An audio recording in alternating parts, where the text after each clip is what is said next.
I stared at the blinking red light on my phone screen, watching the live security feed with a strange sense of absolute calm. The Marina Storage Building, specifically Block 4, was supposed to be my quiet retirement project, a place where an old man could tinker with tools, smell the salt air, and fade quietly into his golden years.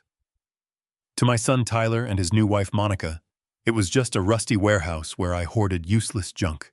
They had no idea I actually owned the entire commercial waterfront block, or that the junk inside that specific vault was worth millions of dollars. When my shop foreman Hector called me breathless and panicked, saying Monica had just arrived at the gates with a professional locksmith and a massive moving truck, I did not call the police. I did not yell. I simply told Hector to step back and let her cut the heavy iron padlock. The trap was set, and I was ready to watch her walk right into it. But before I tell you exactly what she found behind those heavy steel doors and how it ruined her life, let me know where you are watching this story from in the comments below. Hit the like button and subscribe if you believe that greedy people always end up digging their own graves. To understand why I let her break into my property, you need to know what happened exactly. 24 hours earlier. It was a Friday night, and I had been invited to dinner at Tyler and Monica's upscale home. It is a massive, sprawling house in a gated community, completely devoid of warmth and suffocating under the weight of an enormous mortgage that they can barely afford. I sat at their sleek marble dining table wearing my usual faded flannel shirt and work boots. My hands are rough, heavily calloused from 50 years of marine restoration work. They are the hands of a man who built a life from absolutely nothing, working 14-hour shifts in the damp cold just to make sure his family never went hungry. Monica hates my hands. She hates my clothes. She spent the entire first course staring at my flannel shirt with thinly veiled disgust, as if my very presence was a toxic stain on her perfect, expensive life. Between bites of some tiny, overpriced gourmet salad, she leaned forward and sighed loudly.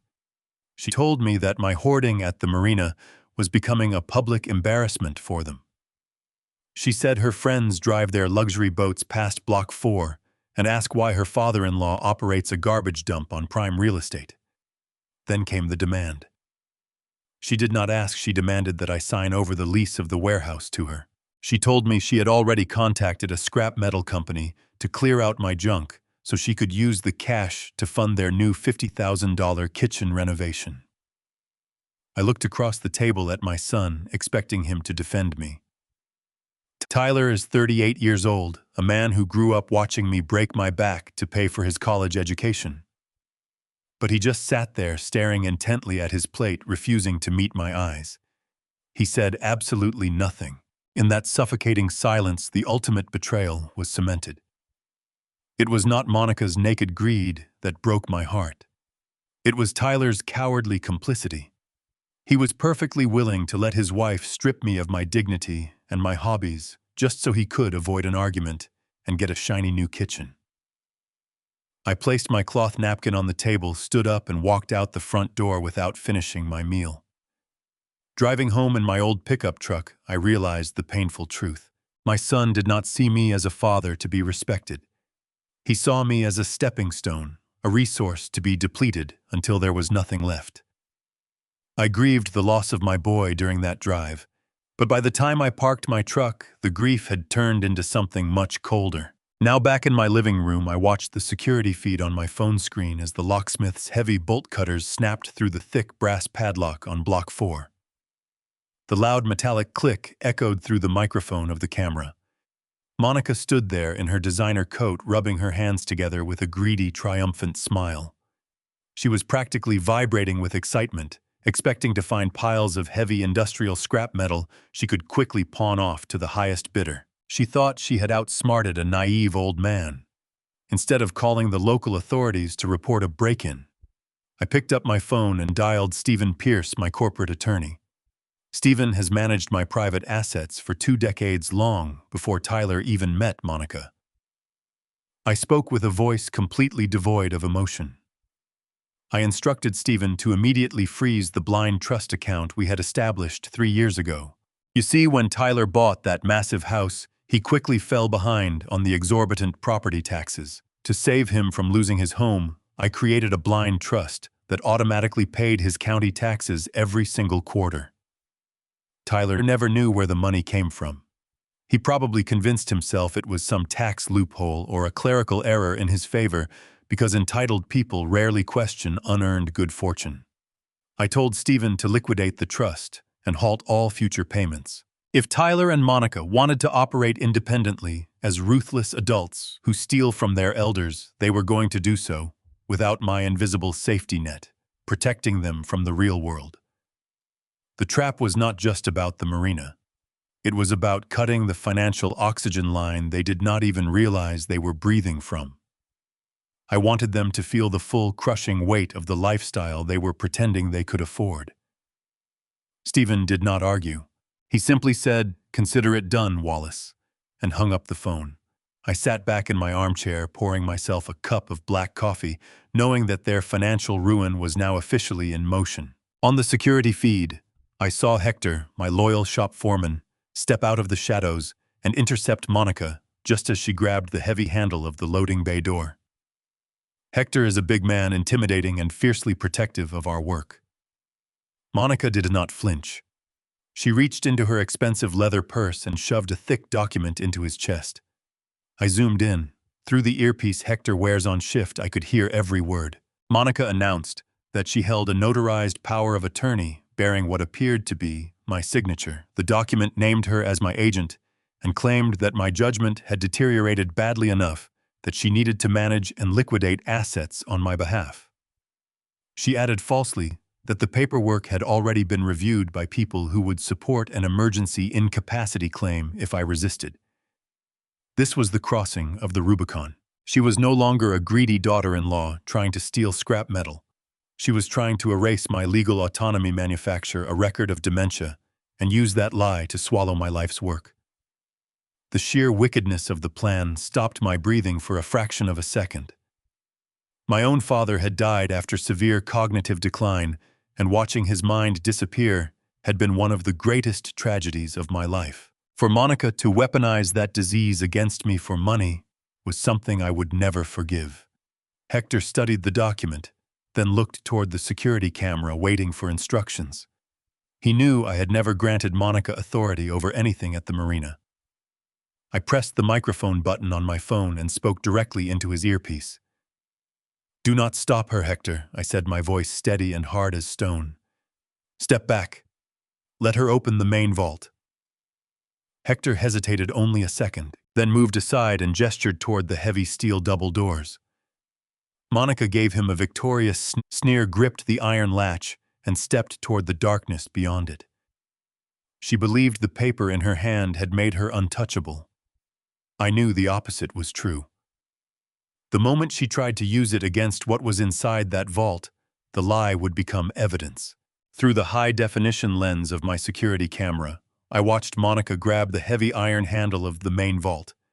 She braced her designer boots against the concrete floor and pulled with all her might. The thick steel doors groaned on their massive hinges, swinging outward to reveal the cavernous space inside. I saw the exact moment the automated motion sensor lights flickered to life. They flooded the dark room with a brilliant, warm glow. Monica froze. The arrogant smirk completely vanished from her face, replaced by absolute shock. Her jaw physically dropped. She dropped her expensive leather purse right onto the dusty concrete.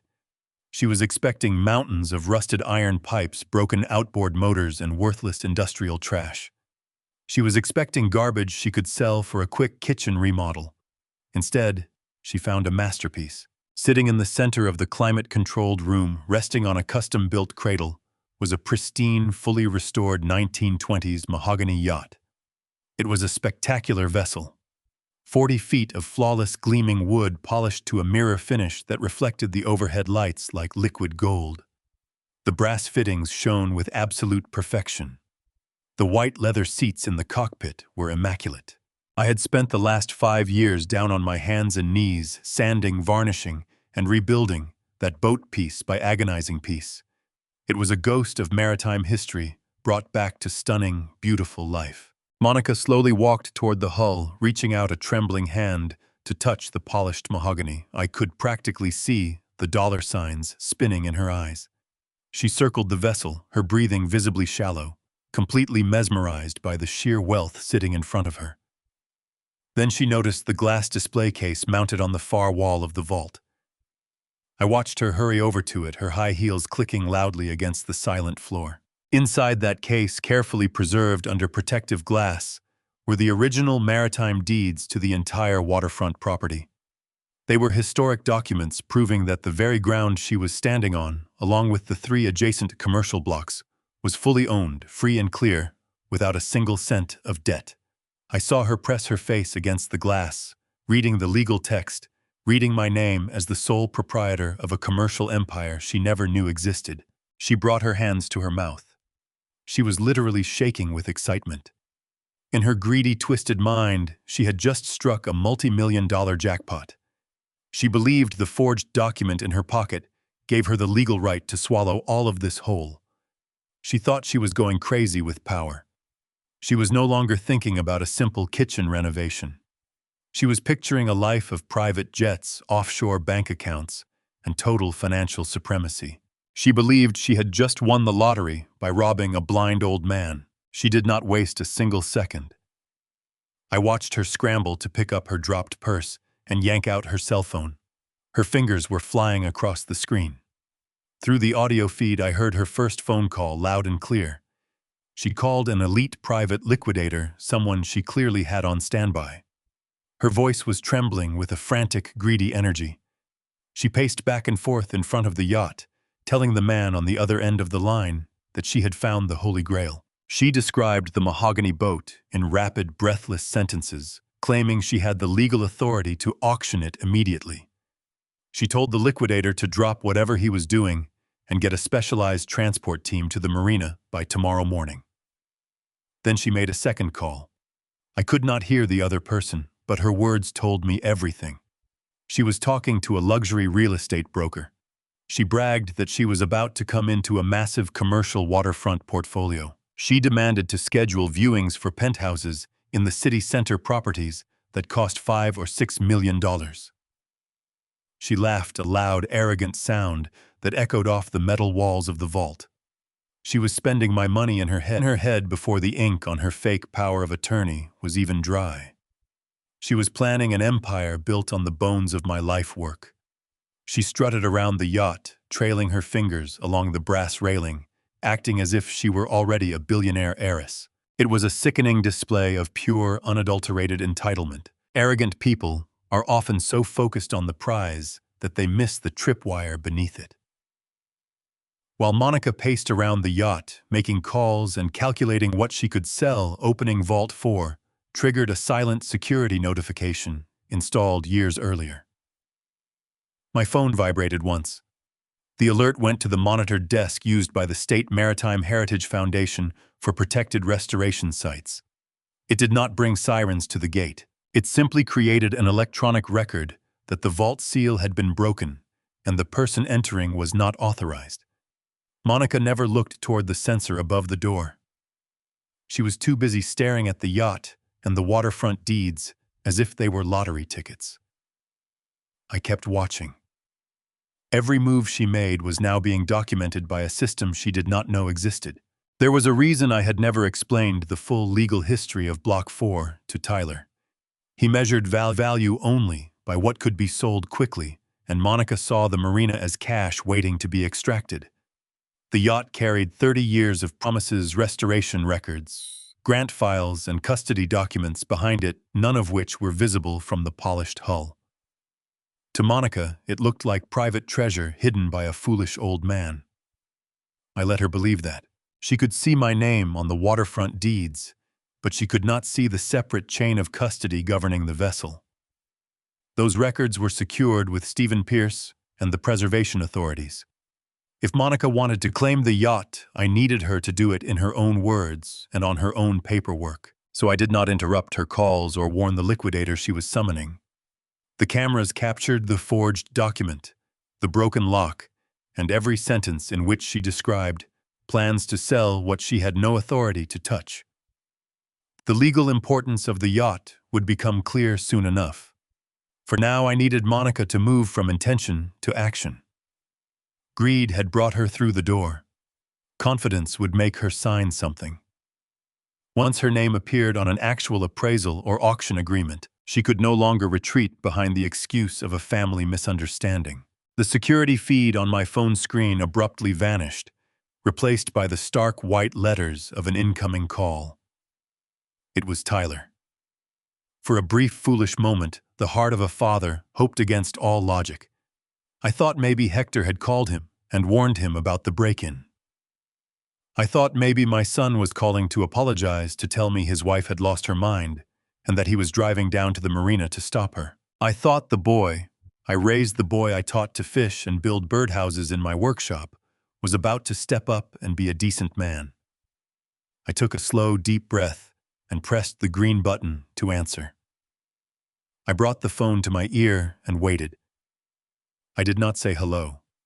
I just listened to the sound of his breathing on the other end of the line. Tyler did not greet me. He did not ask how I was doing.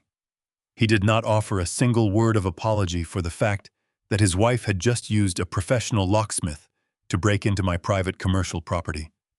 Instead, he launched straight into an aggressive, rapid-fire attack. His voice was loud and shaking, with an ugly, entitled anger. He did not even try to hide his greed.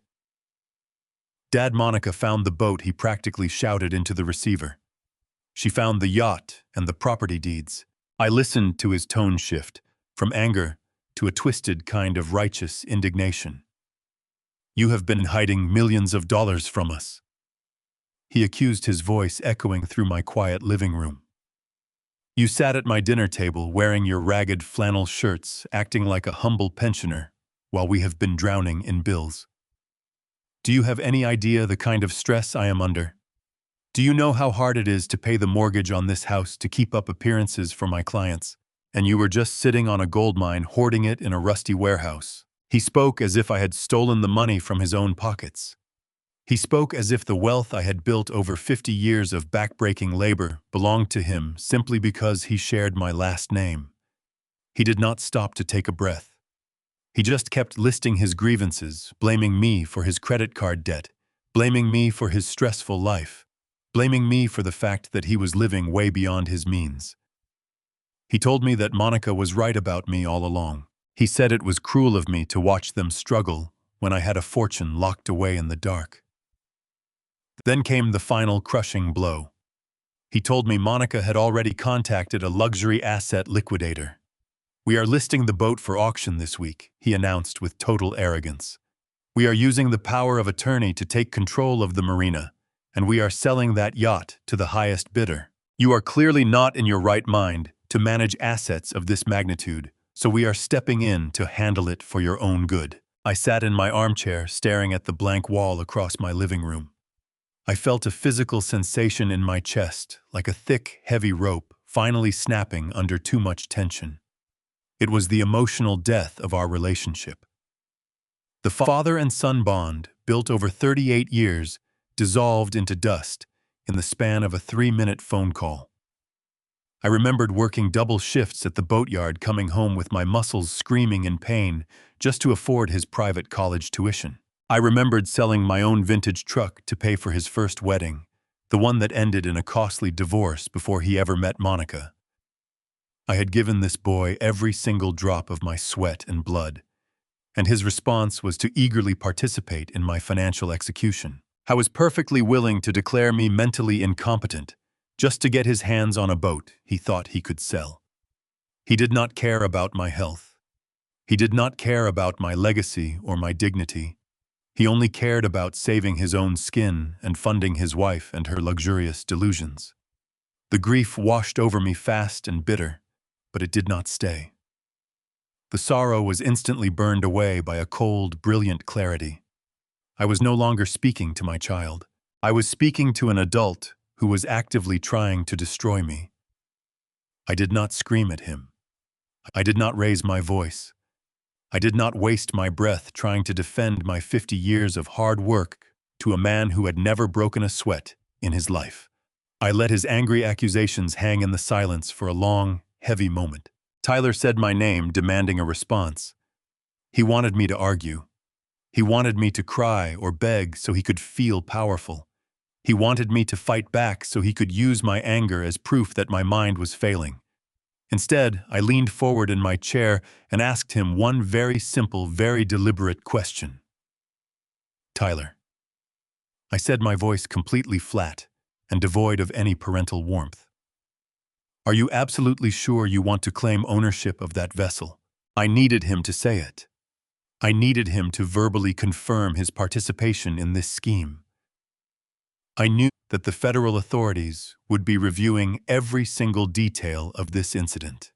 If Tyler tried to play the victim later, claiming Monica acted alone behind his back, I needed to know exactly where he stood right now. I asked the question again, measuring every single syllable carefully.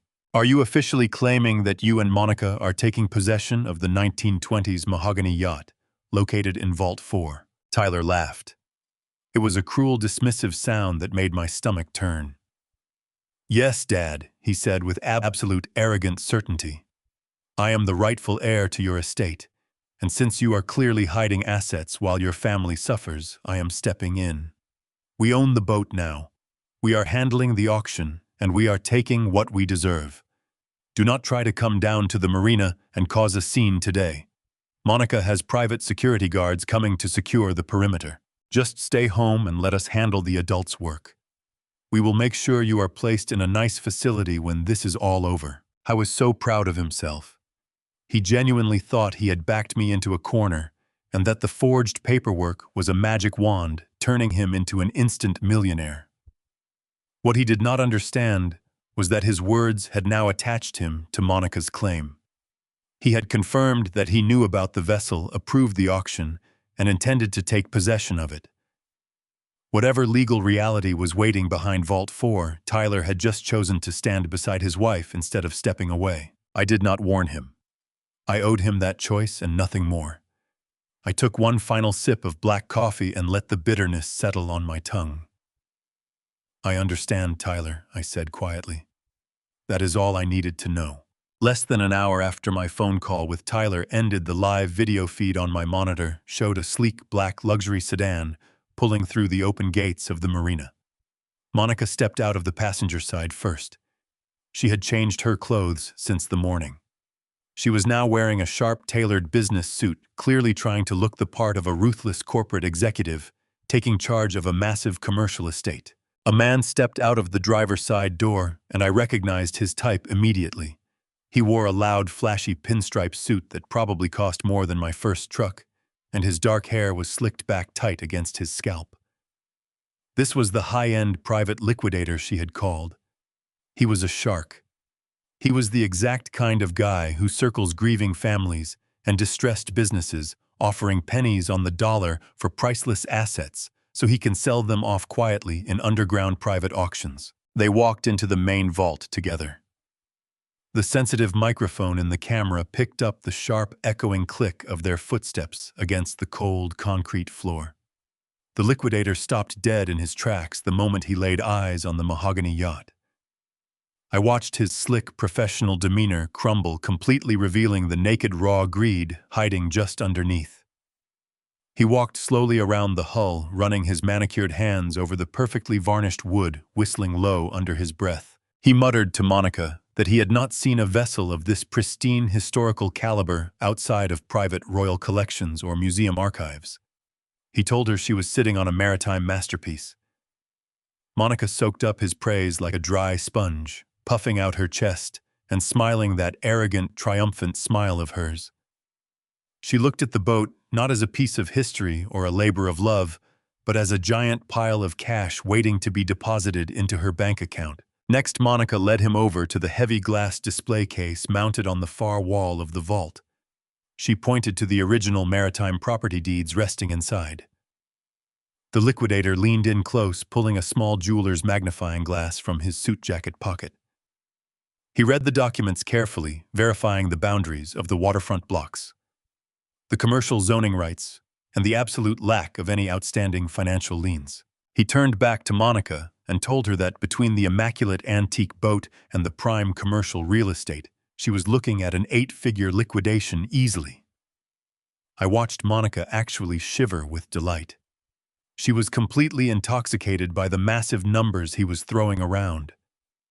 She was already spending that money in her head, dreaming of penthouses, luxury cars, and a lifetime of looking down on people like me. The liquidator wasted no time. Men like him never let blood linger in the water without taking a bite. He pulled a thick leather folio from his briefcase and laid it out flat on a nearby wooden workbench. He told Monica that if she wanted to move fast and secure the wealthiest private buyers before word got out to the general public, he needed exclusive auction rights immediately. He pulled out a preliminary contract. It was a binding legal agreement, transferring temporary custody and absolute auction rights of all assets located inside Vault 4 directly to his private liquidation firm. He then asked her for proof of her legal authority to sign over an estate of this magnitude. Monica did not hesitate. She produced the forged power of attorney, a document that purported to bear my signature, and named her as the agent authorized to manage my private affairs. The liquidator skimmed the first page and glanced at the notary block. He asked whether anyone would challenge her authority. Monica said no, claiming my mental condition had deteriorated, and Tyler supported everything she was doing. The liquidator did not call me Stephen Pierce or any neutral custodian. He saw an official-looking paper and the promise of a fast multi-million-dollar sale and chose speed over diligence. He copied the document into his file and told her it was enough for his preliminary auction paperwork. He handed her a heavy gold-plated pen. I zoomed the camera in as close as the lens would allow, watching the ink flow onto the crisp white paper. Monica signed her name on the dotted line with a dramatic sweeping flourish. With those strokes of ink, she signed away the auction rights to the mahogany yacht. She signed away the access to the commercial deeds. She smiled broadly as she handed the signed contract back to the slick man in the pinstripe suit. Then she reached into her coat pocket, pulled out the heavy brass master keys to the warehouse, and dropped them right into his open palm. She physically handed over the keys to my property, giving a shady liquidator full, unrestricted access to the vault. Now the part Monica could not see finally mattered. I had never told Tyler the full origin of that mahogany yacht, because he measured value only by what could be sold quickly. The vessel was commissioned in 1924 and later disappeared into a salvage yard, where my late wife and I found its rotting hull 30 years ago. We promised to save it and return it to public life. I entered the restoration through the State Maritime Heritage Foundation and a federal museum grant program that placed the vessel under protected public ownership while I served as the bonded restoration custodian. The waterfront property around Block 4 was different. That land was mine through my commercial holdings, though parts of the site carried preservation obligations connected to the project. Monica had looked at the yacht and the deeds together and assumed one forged paper gave her authority over both. It did not. Every plank of mahogany, every restored brass fitting, and every documented stage of the yacht's preservation was governed by the museum grant and custody agreement. The National Museum's program funded the historical restoration, and the vessel itself was treated as protected government property during that work. I possessed it, restored it, insured the site, and maintained the vault, but I did not possess a private owner's right to sell the boat. That distinction was the legal wall Monica had never bothered to look for. By signing the auction contract, Monica moved beyond a family argument. The forged power of attorney could not give her a right I did not have. Even a genuine agent can exercise only the principal's lawful authority, and I had no private right to sell a federally protected museum asset. She had authorized a commercial transfer using false papers after an unauthorized entry, then handed the liquidator the keys so he could prepare the vessel for removal. The cameras captured the entire sequence. Prosecutors would decide the precise charges. What mattered was that Monica had created written and recorded evidence of exactly what she intended to do. The liquidator shook her hand firmly, telling her he would have his specialized transport crew at the marina by tomorrow afternoon to secure the yacht and move it to a private holding facility. Monica strutted out of the vault, her head held high, completely blind to the invisible federal crosshairs that were now locked directly onto her chest. She thought she was going to spend the evening picking out luxury penthouses. She did not know that the silent alarm she triggered earlier had already mobilized a team of federal maritime agents.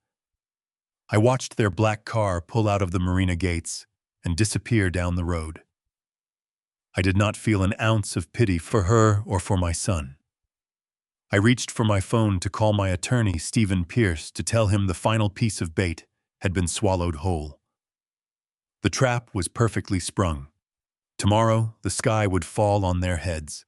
While Monica was signing away her freedom in the cold, damp air of the marina vault, her husband was sitting in a private mahogany booth at the most exclusive steakhouse in the financial district.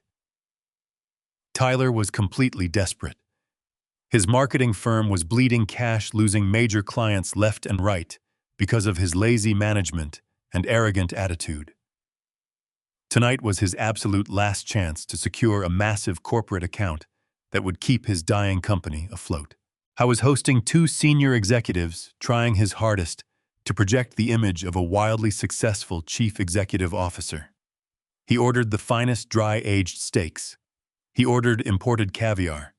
He even ordered a $500 bottle of aged scotch, laughing loudly and slapping the older executives on the back as if they were lifelong friends. He was spending money with reckless abandon, completely relying on the invisible safety net I had maintained for him. He believed that no matter how much he spent at that dinner, the magical blind trust fund would automatically balance his accounts by midnight. He did not know that at 5 o'clock that evening, while he was raising a glass to his future success, I was sitting across from Stephen Pierce, terminating the invisible support around his life. The blind trust had been paying the property taxes on his oversized house and maintaining reserve arrangements. I had quietly used to keep emergencies from turning into defaults.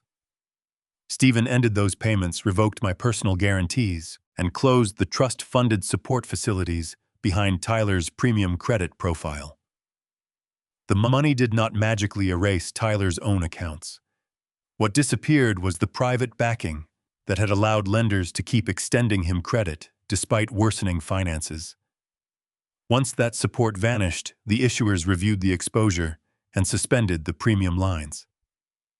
For the first time in his adult life, Tyler had to stand on his own balance sheet. Back at the steakhouse, the lavish dinner was winding down.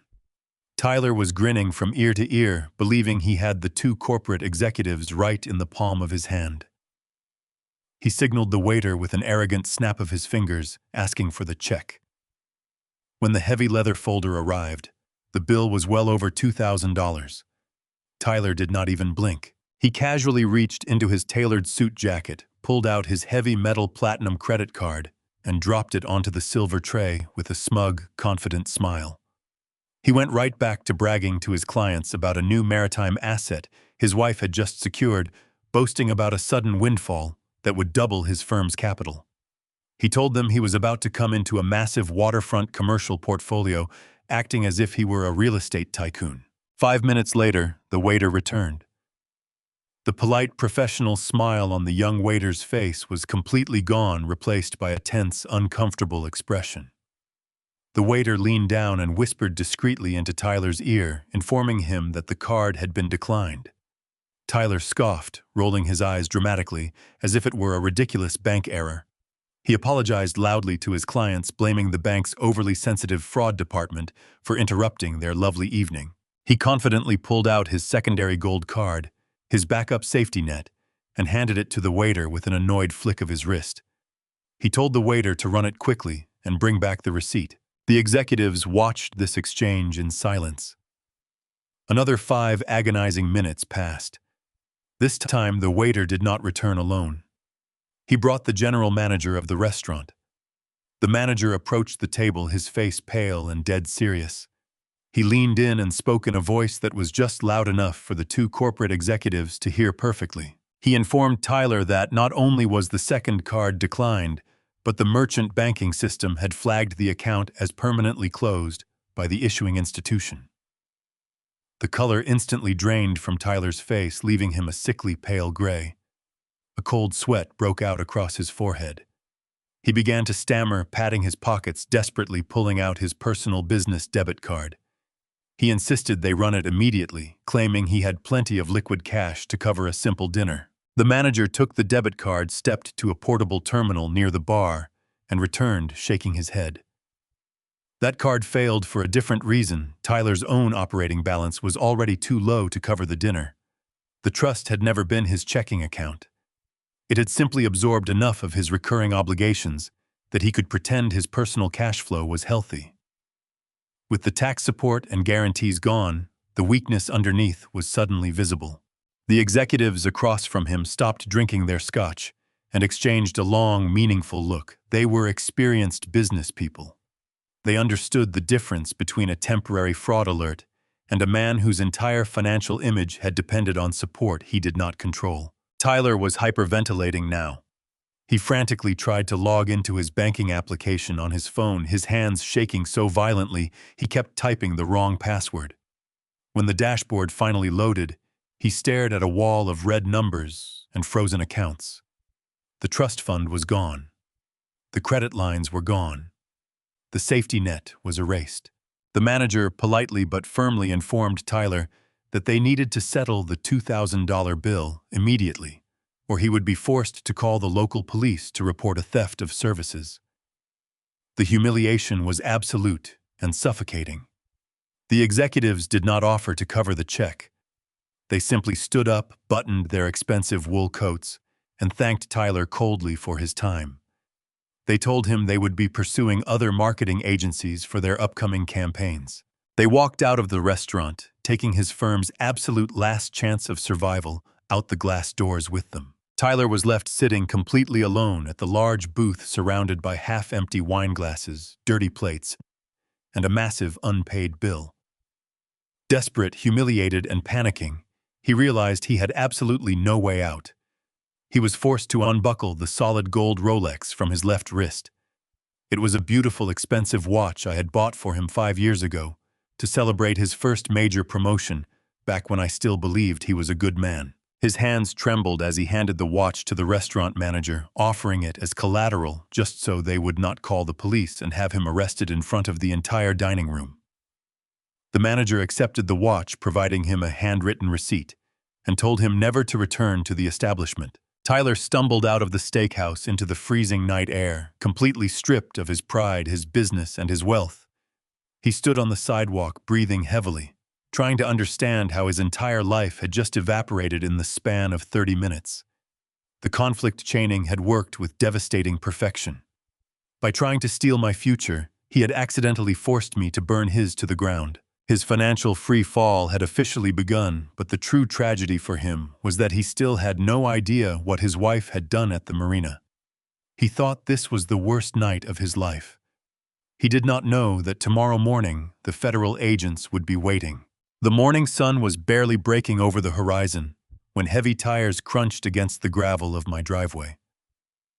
I was already awake, sitting at my small wooden kitchen table with a mug of black coffee in my hands. The financial execution of my son had kept me up most of the night, but my mind was entirely clear. There was a sharp, authoritative knock at the front door. I stood up and opened it to find Stephen Pierce standing on my porch. My corporate attorney looked entirely out of place in my modest working-class neighborhood. I was wearing an immaculate charcoal suit, holding a thick, bulging manila envelope tight against his chest. His face was pale and drawn tight, with a level of grim seriousness that immediately put me on high alert. Stephen is a man who negotiates $100 million corporate mergers without ever breaking a sweat. To see him look this deeply troubled meant the storm we were tracking was much darker than we initially calculated.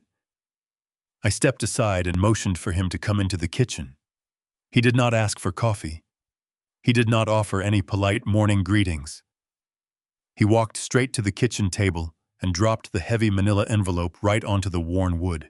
He told me that his private investigators had worked through the night, pulling every conceivable background record, financial history, and digital footprint associated with my daughter-in-law. He looked me dead in the eye and told me that Monica was not just a greedy woman looking for a quick payout, to remodel her kitchen. She was a deeply desperate predator operating a highly coordinated criminal scam. I untied the string on the envelope and pulled out a massive stack of printed documents, bank statements, and surveillance photographs. The first page was a comprehensive financial summary that made my stomach turn cold. Monica was completely drowning in debt, but it was not from credit cards or college student loans. The documents proved she owed $150,000 to a syndicate of offshore creditors. These were not traditional banks sending polite collection letters in the mail. These were dangerous, unregulated shadow lenders operating through shell companies in overseas territories. The kind of lenders who ruin lives when they do not get their money back on time. She had borrowed the funds over a period of 3 years, using the money to fabricate the illusion of an elite, wealthy lifestyle. She bought designer clothes, leased luxury vehicles, and threw lavish parties, all to bait and trap a naive, desperate man like my son Tyler. She needed a mark with access to real generational wealth, and Tyler, with his desperate need to feel important, was the perfect target. The kitchen remodel she complained about at my dinner table was just a fabricated cover story. She needed massive amounts of liquid cash immediately to pay off these offshore debts before her creditors decided to collect their dues in person.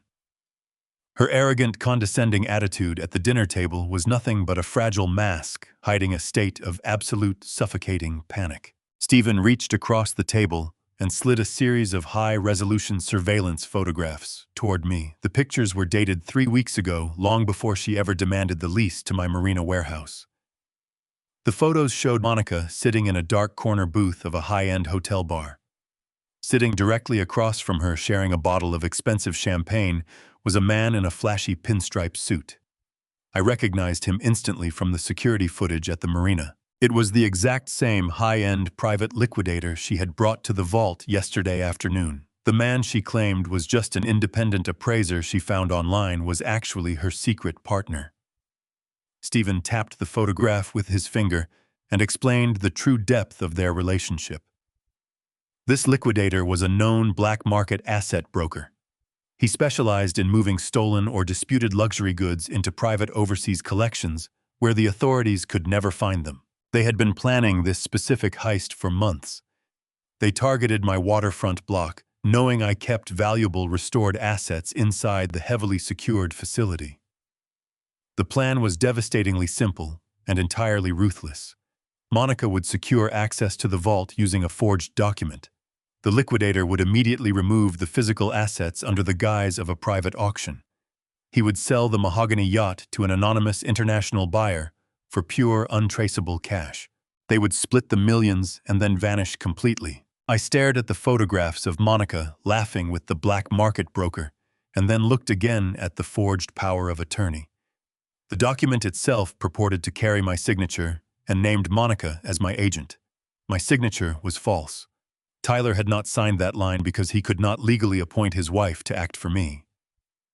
But Stephen's investigators had found something just as damaging, a separate packet Monica had drafted to support the seizure. Tyler's genuine signature appeared on a family declaration asserting that I was mentally deteriorating, approving Monica's access to the marina, and directing third parties to honor her instructions.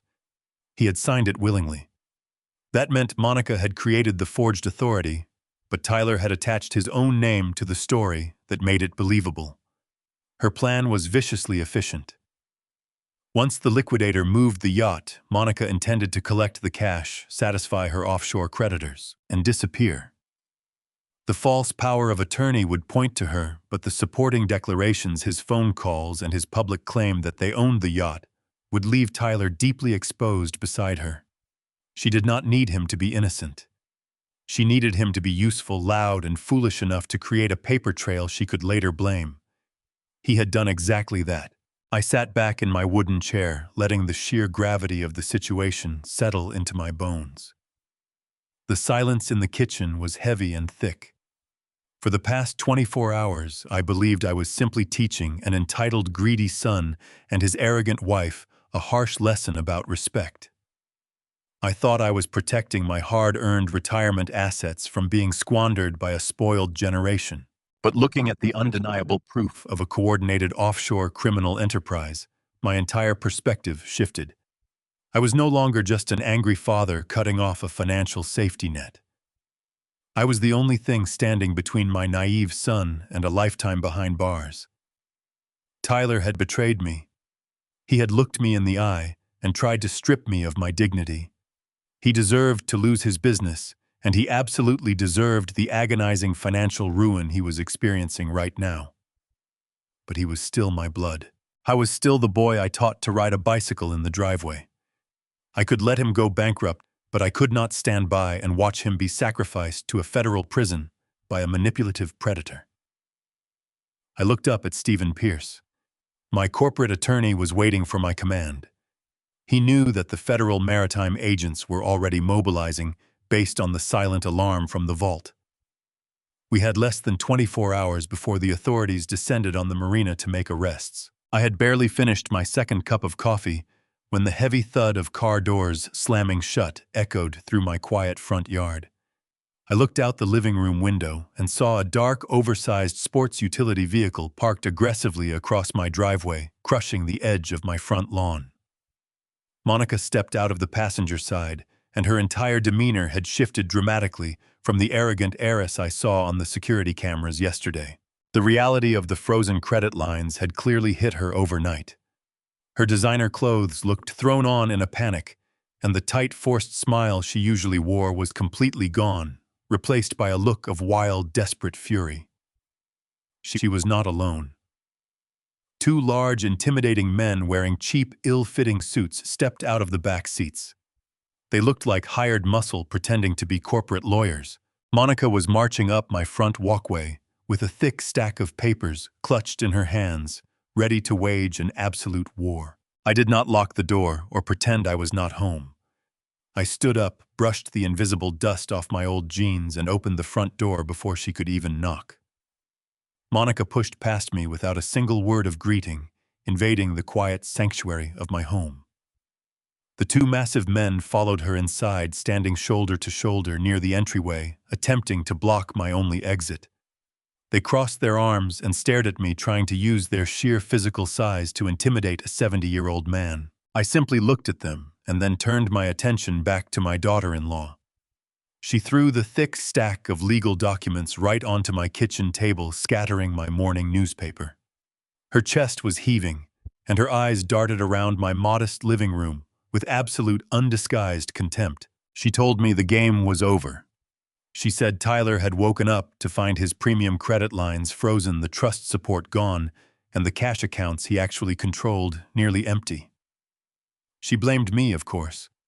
She screamed that I was a bitter, spiteful old man trying to ruin her marriage out of jealousy. She did not mention her offshore creditors or the liquidator, but I could see the suffocating terror behind every angry word. The walls were closing in, and she needed liquid cash immediately before her hidden debts destroyed her. She slammed her hand down on the papers across my kitchen table and announced that she was taking permanent control of the situation right here and right now. Monica proudly declared that the documents on the table were an official notice of immediate eviction. She looked me dead in the eye and lied with a level of confidence that genuinely surprised me. She claimed that my modest home, the house I bought and paid for 30 years ago, was actually legally registered under Tyler's name. She said her husband was the true legal owner and that he had officially authorized her to throw me out onto the street this very morning. It was a spectacular fabrication, a desperate lie built on the assumption that an elderly man would simply panic and surrender without ever checking the county property records. I knew for an absolute fact that my name was the only one on the deed, but I did not interrupt her. I let her keep talking, letting her paint herself further into the corner. Then she delivered the ultimatum. Monica pointed a manicured finger at my face and gave me two choices. I could open my bedroom safe and hand over the original marina deeds, or she would use the forged power of attorney, the false claims about my mental health, and the two men standing behind her to manufacture an emergency confrontation. She threatened to call medical services and petition for an involuntary evaluation, telling everyone I was confused, dangerous, and incapable of managing myself. She spoke as though the forged paper guaranteed that a facility would lock me away on command. It did not, but the threat was still real. If she could provoke me into shouting, striking one of her men, or appearing disoriented in front of witnesses she controlled, she could create exactly the kind of chaotic record she wanted.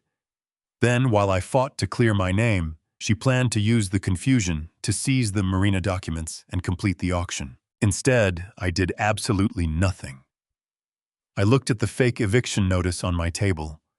I looked at the two hired thugs leaning against my doorframe. And then I looked deeply into Monica's desperate, terrified eyes. I did not scream at her. I did not tell her that I knew about her secret offshore debts or her black market liquidator.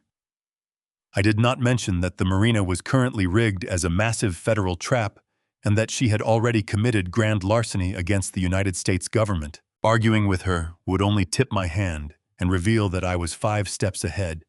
I needed her to stay perfectly confident in her delusion so she would proceed with her illegal auction tomorrow. I simply nodded my head once using a slow, calm, deliberate movement.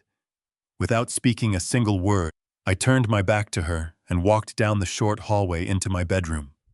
I could hear her let out a sharp breath of triumphant relief, assuming I was going to fetch the marina deeds to surrender them. I walked over to my closet and reached up to the top shelf. I did not grab a lockbox or a stack of property records. I grabbed a small, faded canvas duffel bag that I had packed hours ago right after Stephen Pierce left my house. Inside the bag were my essential medications, a few changes of clothes, and a thick folder containing the original authentic documents proving my ownership of everything. I slung the heavy canvas strap over my shoulder and walked back out into the living room. Monica was standing by the table, a victorious sneer plastered across her face, waiting for me to hand over her multi-million-dollar prize. When she saw me carrying only a worn piece of luggage, the arrogant smile melted right off her face. She looked at the bag and then back up to my face, total confusion washing over her features. She demanded to know what I was doing, asking where the deeds were. She reminded me of her threat, telling me the men at the door were ready to take me to the hospital right now if I did not comply. I stopped directly in front of her. I told her the house was all hers for the moment. She could stand in the living room, stare at the furniture, and pretend she had conquered something, but she was not getting a single original deed from me. I adjusted the duffel strap and turned toward the front door. One of the two men shifted into my path. I kept walking until he had to decide whether he was actually prepared to put his hands on a 70-year-old homeowner in broad daylight. I looked him directly in the eyes and told him that if he blocked me, the next conversation would be with my attorney and the police. The confidence drained out of his posture. Monica snapped at him to stop me, but he hesitated. That hesitation was enough. I stepped around him, walked through my own front door, and left Monica holding a stack of papers that had no power over the man who refused to perform the scene she needed. I walked out through my front door, stepping into the crisp morning air, leaving the front door wide open behind me. I walked down the driveway past their illegally parked vehicle and climbed into my old battered pickup truck. I put the key in the ignition, and the engine roared to life with a comforting, familiar rumble. I looked through my rearview mirror as I backed out into the street. Monica was standing in the open doorway of my house, watching me drive away. Her confusion was palpable even from a distance. She was holding the fake eviction papers, looking around the empty house like a dog that had finally caught a car and had no idea what to do with it. She genuinely believed she had just won a massive victory. She thought she had successfully bullied a weak old man into abandoning his only home, leaving the entire board wide open for her to conquer. The drive away from my small house was the quietest journey of my life. I kept both hands on the cracked leather steering wheel and watched the familiar streets blur past the windshield. I did not look back. By walking without a fight, I had removed myself from the confrontation Monica was trying to manufacture. She was left inside my living room holding forged eviction papers with no frightened old man to provoke restraint or parade in front of witnesses. She thought she had captured the castle, but she had merely occupied an empty room. The real conflict was not over an old suburban house. It was over the marina assets she believed she controlled. Leaving did not make me legally immune from her false incapacity claims, but it denied her the immediate physical scene she needed to make those claims look convincing. I was heading to Stephen Pierce's secure corporate suite, where every contact would be documented and every legal move would go through counsel. Monica mistook distance for surrender. In reality, I was removing myself from the blast radius and forcing the next fight onto ground she did not control. 30 minutes later, I pulled into the underground parking garage of a towering glass and steel skyscraper in the center of the financial district. This was the corporate headquarters where my attorney, Stephen Pierce, operated. I rode the private executive elevator up to the top floor, stepping out into a magnificent suite of offices overlooking the harbor. Stephen had cleared a private, secure boardroom entirely for my use. The heavy oak doors locked from the inside, and the building security was impenetrable. Nobody could get up to this floor without extensive biometric clearance. I set my worn canvas duffel bag down on a leather sofa and walked over to the floor-to-ceiling windows, looking out over the gray, choppy waters of the bay. I could just barely see the distant outline of the marina blocks. I stared at the horizon and allowed my mind to travel back 30 years to the woman who started this entire journey. My late wife was the kind of woman who saw the absolute best in everything that was broken. We met in this very city right down by those same docks when we were both young and struggling to find our place in the world. We spent our earliest days walking along the waterfront, eating cheap sandwiches and dreaming about the future. Many years later, long after we had built a comfortable life together, we were walking through a muddy, abandoned salvage yard when she spotted the ruined, rotting hull of a 1920s mahogany yacht. Most people would have seen a pile of expensive firewood waiting to be hauled off to the local landfill.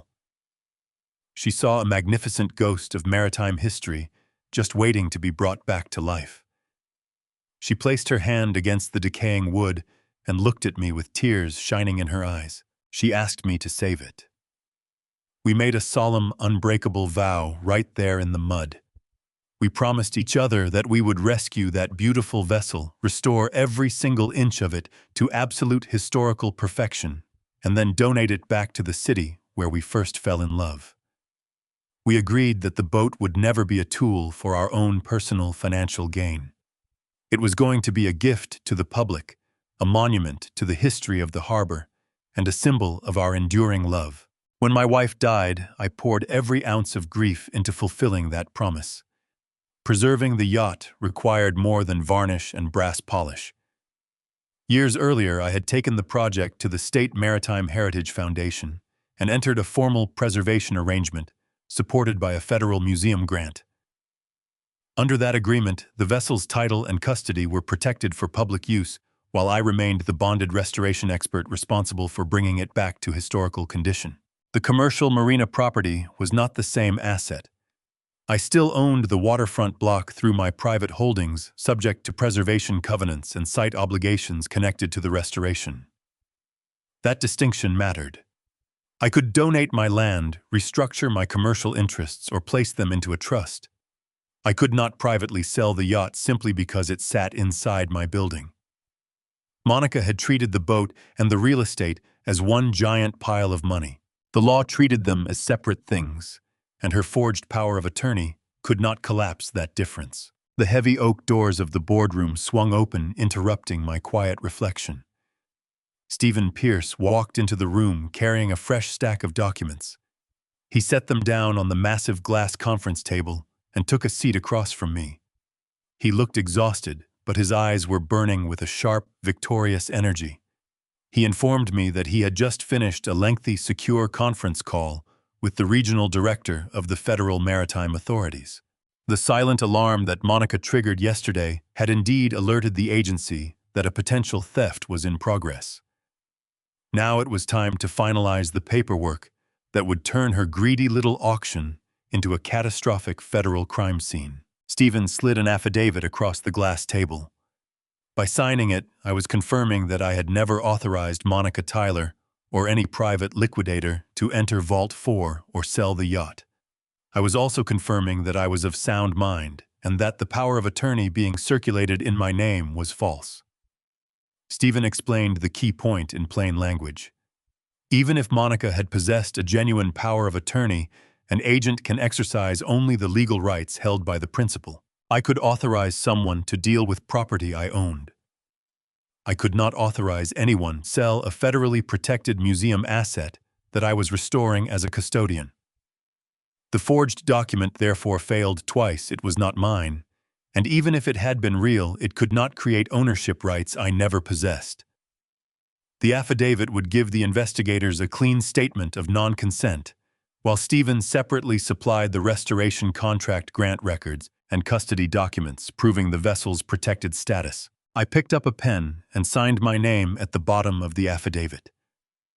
The ink flowed smoothly across the page, sealing the final mechanical mechanism of the trap. Stephen took the document back and slid it into a secure digital scanner, immediately transmitting the sworn statement directly to the federal field office. He looked at me and nodded, confirming that the final piece of the puzzle was locked firmly into place. The authorities now had everything they needed. They had the video footage of Monica handing the master keys to a known black market liquidator. They had the audio recording of her negotiating the illegal sale of the vessel. And now they had my sworn legal testimony, proving that the entire operation was a hostile criminal breach. Stephen explained the plan for the auction. Investigators would not rush the gate merely because Monica had posted an invitation. They already had the break in the forged authority, the appraisal contract, and my sworn statement. What they wanted now was a clear public act connecting Monica and the liquidator to the attempted sale. They would allow the event to begin, preserve the auction materials, and wait until bidding or transfer terms were formally presented. They did not need to let the yacht leave the cradle or allow money to disappear. The intervention would happen before title, custody, or funds could actually change hands. Monica was riding the highest wave of her false victory. She truly believed she had conquered me completely and driven me into a state of permanent hiding. Sitting in her heavily mortgaged suburban house, she decided to move much faster than her black market partner had initially advised. She took to social media platforms and exclusive email distribution lists to broadcast a massive public announcement. She framed the illegal event as a highly exclusive private auction intended only for the wealthiest elite in the city. She designed elaborate digital flyers, promising a once-in-a-lifetime maritime liquidation event. She used glamorous buzzwords to describe the pristine mahogany yacht and the commercial waterfront property. She wanted the public attention just as much as she wanted the illegal cash. She desperately needed the local high society to see her as a powerful, brilliant asset manager who had just orchestrated the deal of the century. Her digital invitations landed directly in the personal inboxes of wealthy investors, local real estate tycoons, and private maritime collectors. She demanded a massive entry fee just to walk onto the marina docks tomorrow afternoon. The shady liquidator she hired was likely furious about this sudden public exposure. Men who operate in the criminal underworld rely entirely on absolute secrecy and total discretion to move stolen assets across international borders. But Monica was far too arrogant to listen to reason and too blindingly greedy to care about the severe risk she was creating. She was completely consumed by her own narcissism.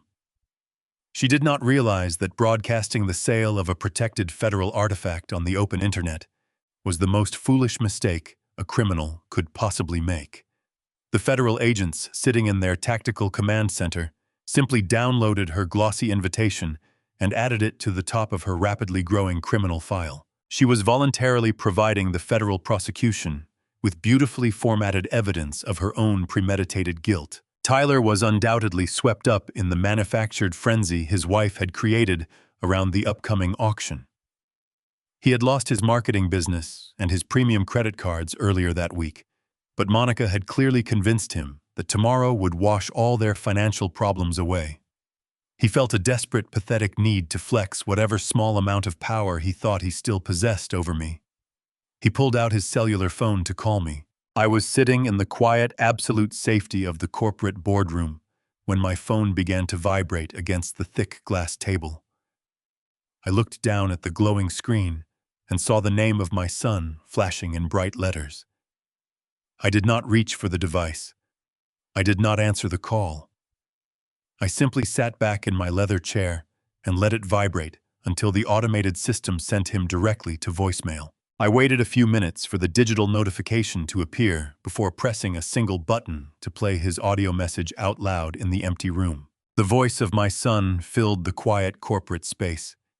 He did not sound like a successful businessman, and he certainly did not sound like a loving child. He sounded exactly like a cornered animal, trying desperately to roar like a king. He told me that he knew I ran away from my small house that morning. He said my cowardly retreat just proved that my mind was failing, and that Monica was absolutely right to take over my estate for my own good. He formally informed me about the highly exclusive auction happening at the marina tomorrow afternoon.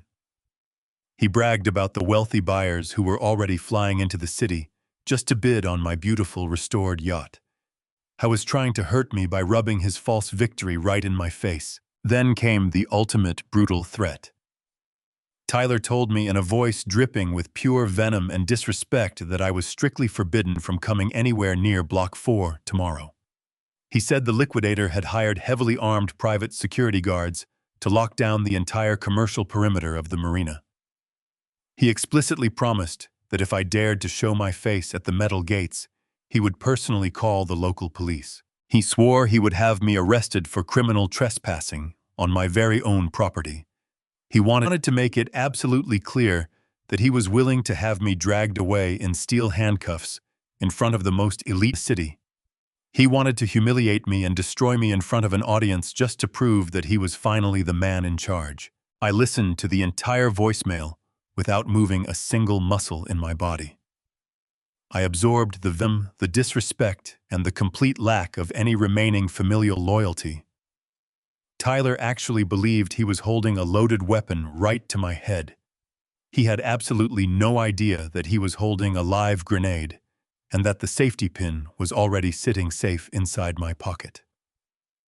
The audio message ended with a sharp digital click, leaving the vast boardroom in total absolute silence once again. I did not feel the sudden urge to call him back and argue about his wicked lies. I did not feel the need to scream or beg or explain the terrifying legal reality of his current situation. He had made his choices, and now he would have to drink the poison he poured for himself. I deleted the audio message and set my phone back down on the glass table. The time for talking was completely over. The time for hiding in the safe shadows of this beautiful corporate fortress was finally coming to an end. I stood up from the soft leather sofa and walked over to my worn canvas duffel bag. I unzipped the heavy fabric compartment and reached deep inside past the fresh clothes and the emergency medical supplies. I pulled out my old, heavy, oil-stained work boots. They were covered in thick layers of dried marine varnish and deeply scuffed from decades of crawling around the damp wooden belly of that mahogany yacht. They were the boots of a working-class man who had spent 50 years building an empire with his own two bare hands. I sat back down on the edge of the sofa and slowly slid my feet into the familiar worn leather. I pulled the heavy, thick laces tight, tying them with slow, deliberate precision. I was not going to the marina tomorrow wearing a custom-tailored corporate suit. I was not going to arrive in the back of a luxury black sedan, pretending to be a wealthy commercial landlord. I was going to arrive looking exactly like the man they so deeply and fatally underestimated. I was going to walk onto my property as the tired working-class father they had so eagerly tried to throw away. I stood up and tested the weight of the heavy boots against the carpeted floor, feeling a deep surge of powerful, grounded energy. The federal maritime agents were already moving their tactical teams into position around the city. The corporate attorneys were preparing the final legal documents to ensure my private assets remained totally frozen and perfectly protected. Everything was perfectly aligned for the final devastating confrontation at the docks. Monica and Tyler had invited the wealthiest people in the city to watch them secure their financial future. They wanted an audience of elite buyers. They wanted a massive public spectacle. Tomorrow afternoon, they were going to get exactly what they asked for, but it would be a spectacle of their own absolute destruction.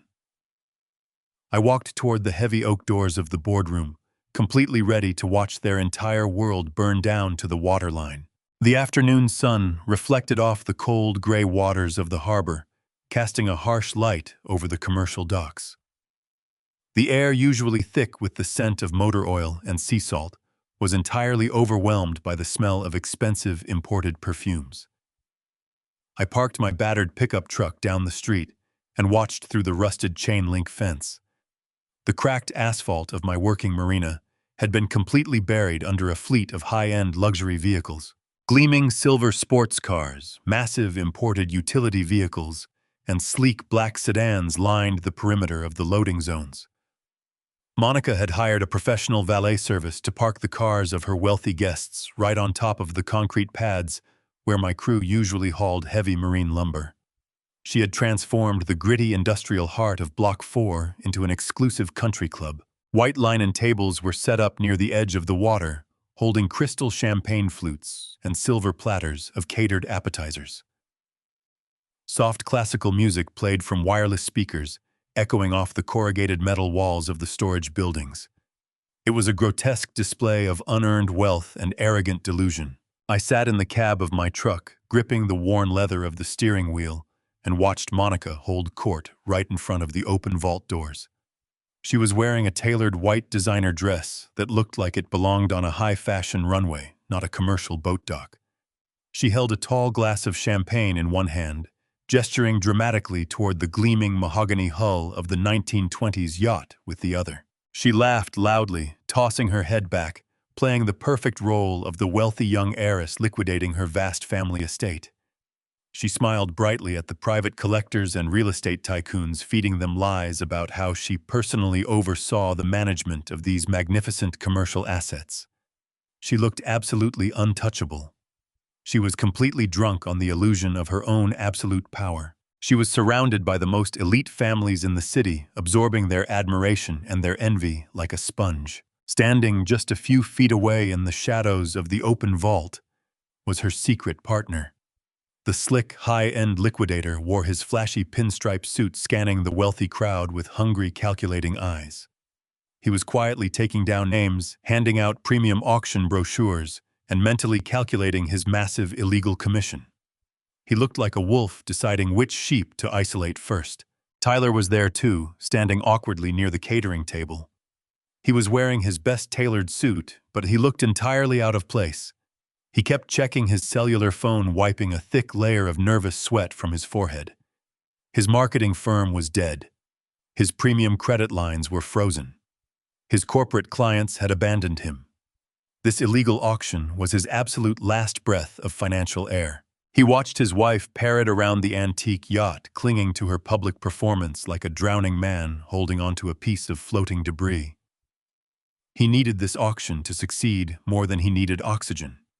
He forced a stiff smile every time a wealthy investor walked past him, but the suffocating terror in his eyes was painfully obvious from 100 yards away. I turned the key in the ignition, and the engine of my battered pickup truck roared back to life. The engine sputtered and growled, producing a harsh mechanical sound that cut right through the soft classical music playing across the docks. I pulled the gear shift into drive and rolled slowly across the street, approaching the main entrance of the marina. My truck was covered in deep dents and spreading rust. It was a working vehicle that had hauled tons of steel and marine varnish over 2 long decades. It stood out like a sore thumb against the pristine sea of polished luxury cars. The wealthy guests turned their heads to stare in confusion as the loud, rusted machine crawled toward the heavy iron gates. Monica had ordered a supplemental security detail through the liquidator. What she did not know was that he booked the same firm already protecting the marina under a standing master retainer, paid by my holding company. Monica believed the event order made the guards hers. It did not override the site's ownership instructions. Three large men in black tactical shirts stood at the gate wearing communication earpieces. Their supervisor had already received the current property documents from Stephen Pierce. When I approached, the real question was not whether Monica wanted me excluded. It was whose authority controlled the marina. The guard held up his hand, signaling me to stop, and put the vehicle in park. He looked through my windshield at my faded flannel shirt, my weathered face, and my old oil-stained work boots resting on the pedals. He did not see the true owner of the multi-million-dollar waterfront property. He only saw a confused poor old man who had clearly taken a wrong turn into a private high-society event. I rolled down the manual window of my truck, letting the cold harbor air fill the cabin. The lead guard stepped forward, resting his large, heavy hand on the doorframe of my vehicle. He leaned down and spoke in a low, deeply condescending tone. He told me that this was a private VIP auction event and that the marina was entirely closed to the general public. He pointed his finger down the street and instructed me to turn my rusted vehicle around immediately before he was forced to call the local authorities and have my truck towed away at my own expense. Through the open gates, I could see Monica suddenly turn her head. She instantly recognized the loud, familiar rumble of my engine. The champagne glass froze right near her lips. She stared across the crowded lot, seeing my rusted truck sitting right at the boundary of her perfect event. Her face immediately twisted into a mask of pure, unfiltered rage. The facade of the elegant, wealthy heiress melted away in a single second, replaced by the desperate fury of a woman who thought she was about to lose control of her audience. She handed her champagne glass to a passing waiter and started marching aggressively toward the gate. Her expensive high heels clicked sharply against the pavement. She was storming over to publicly humiliate me one final time to show all the wealthy buyers that she was the one in absolute command of the property. I did not put the truck in reverse. I left the engine running, letting the deep mechanical rumble echo through the silent watching crowd. I rested my calloused hands on the steering wheel, looking the massive security guard right in the eye, waiting for Monica to close the distance. The wealthy investors stopped talking to each other and turned their full attention toward the front gates, sensing the sudden violent shift in the atmosphere. Tyler noticed the commotion and began walking quickly behind his wife, his face completely drained of color. The final confrontation had officially arrived. I sat perfectly still inside my old truck, feeling the heavy weight of the federal trap resting safely in my pocket, waiting for her to speak the words that would bring her entire fraudulent empire crashing down to the concrete. Monica marched across the cracked asphalt, her designer heels clicking sharply against the cold ground. She was practically vibrating with absolute rage. The wealthy guests who had been sipping expensive wine just moments before fell completely silent, turning their heads to watch the spectacle unfold. Monica stopped right next to the massive tactical security guard who was still blocking the front bumper of my rusted pickup truck. She did not even look at me directly. She treated me as if I were a piece of hazardous waste that had blown into her pristine country club. Her face was twisted in rage as she pointed a perfectly manicured finger directly at my windshield. "Throw this old man out," she snapped at the guards, her voice shrill and echoing across the quiet marina. "He is trespassing," she declared loudly, making sure every single elite investor standing near the catering tables could hear her perfectly. She turned around to face the crowd of millionaires, plastering a fake apologetic smile across her face. She loudly apologized for the unpleasant interruption, claiming that managing a senile, demented family member was such a terrible, heavy burden. She was playing the victim perfectly, trying to spin my arrival into a tragic story that made her look like a patient, suffering saint. She turned back to the security guard and snapped at him again, telling him to do his job and forcefully remove my vehicle from the premises before she called his supervisor and had his entire team fired for gross incompetence. She demanded that I be dragged away from the gates immediately so her perfect luxury auction could continue without any further embarrassments. I did not speak a single word. I kept my hands resting lightly on the cracked steering wheel, looking straight ahead. The engine of my truck continued to rumble in the cold afternoon air, blowing white exhaust into the breeze. The lead security guard did not reach for his radio. He did not step forward to drag me out of my vehicle. Instead, he stood perfectly still, pressing 2 fingers against the thick black communication earpiece tucked into his right ear. I was listening to a voice on the other end of the secure line. I knew exactly who was speaking to him. My corporate attorney, Stephen Pierce, had anticipated this exact aggressive scenario. Stephen had contacted the private security firm earlier this morning, long before these tactical guards ever arrived at the marina docks. He had provided them with highly classified corporate documentation regarding the true ownership of the waterfront. The head of security looked at Monica, looked at me, and then blinked twice as the realization washed over him. His tough, intimidating expression completely evaporated. He slowly lowered his hand from his earpiece. He did not look at Monica with the respectful deference a hired guard usually gives to a wealthy client. He looked at her with a mixture of profound confusion and sudden, severe professional caution. He then turned his head and looked directly through the windshield of my battered truck. He saw my faded flannel shirt, my worn-out boots, and my calm, steady expression.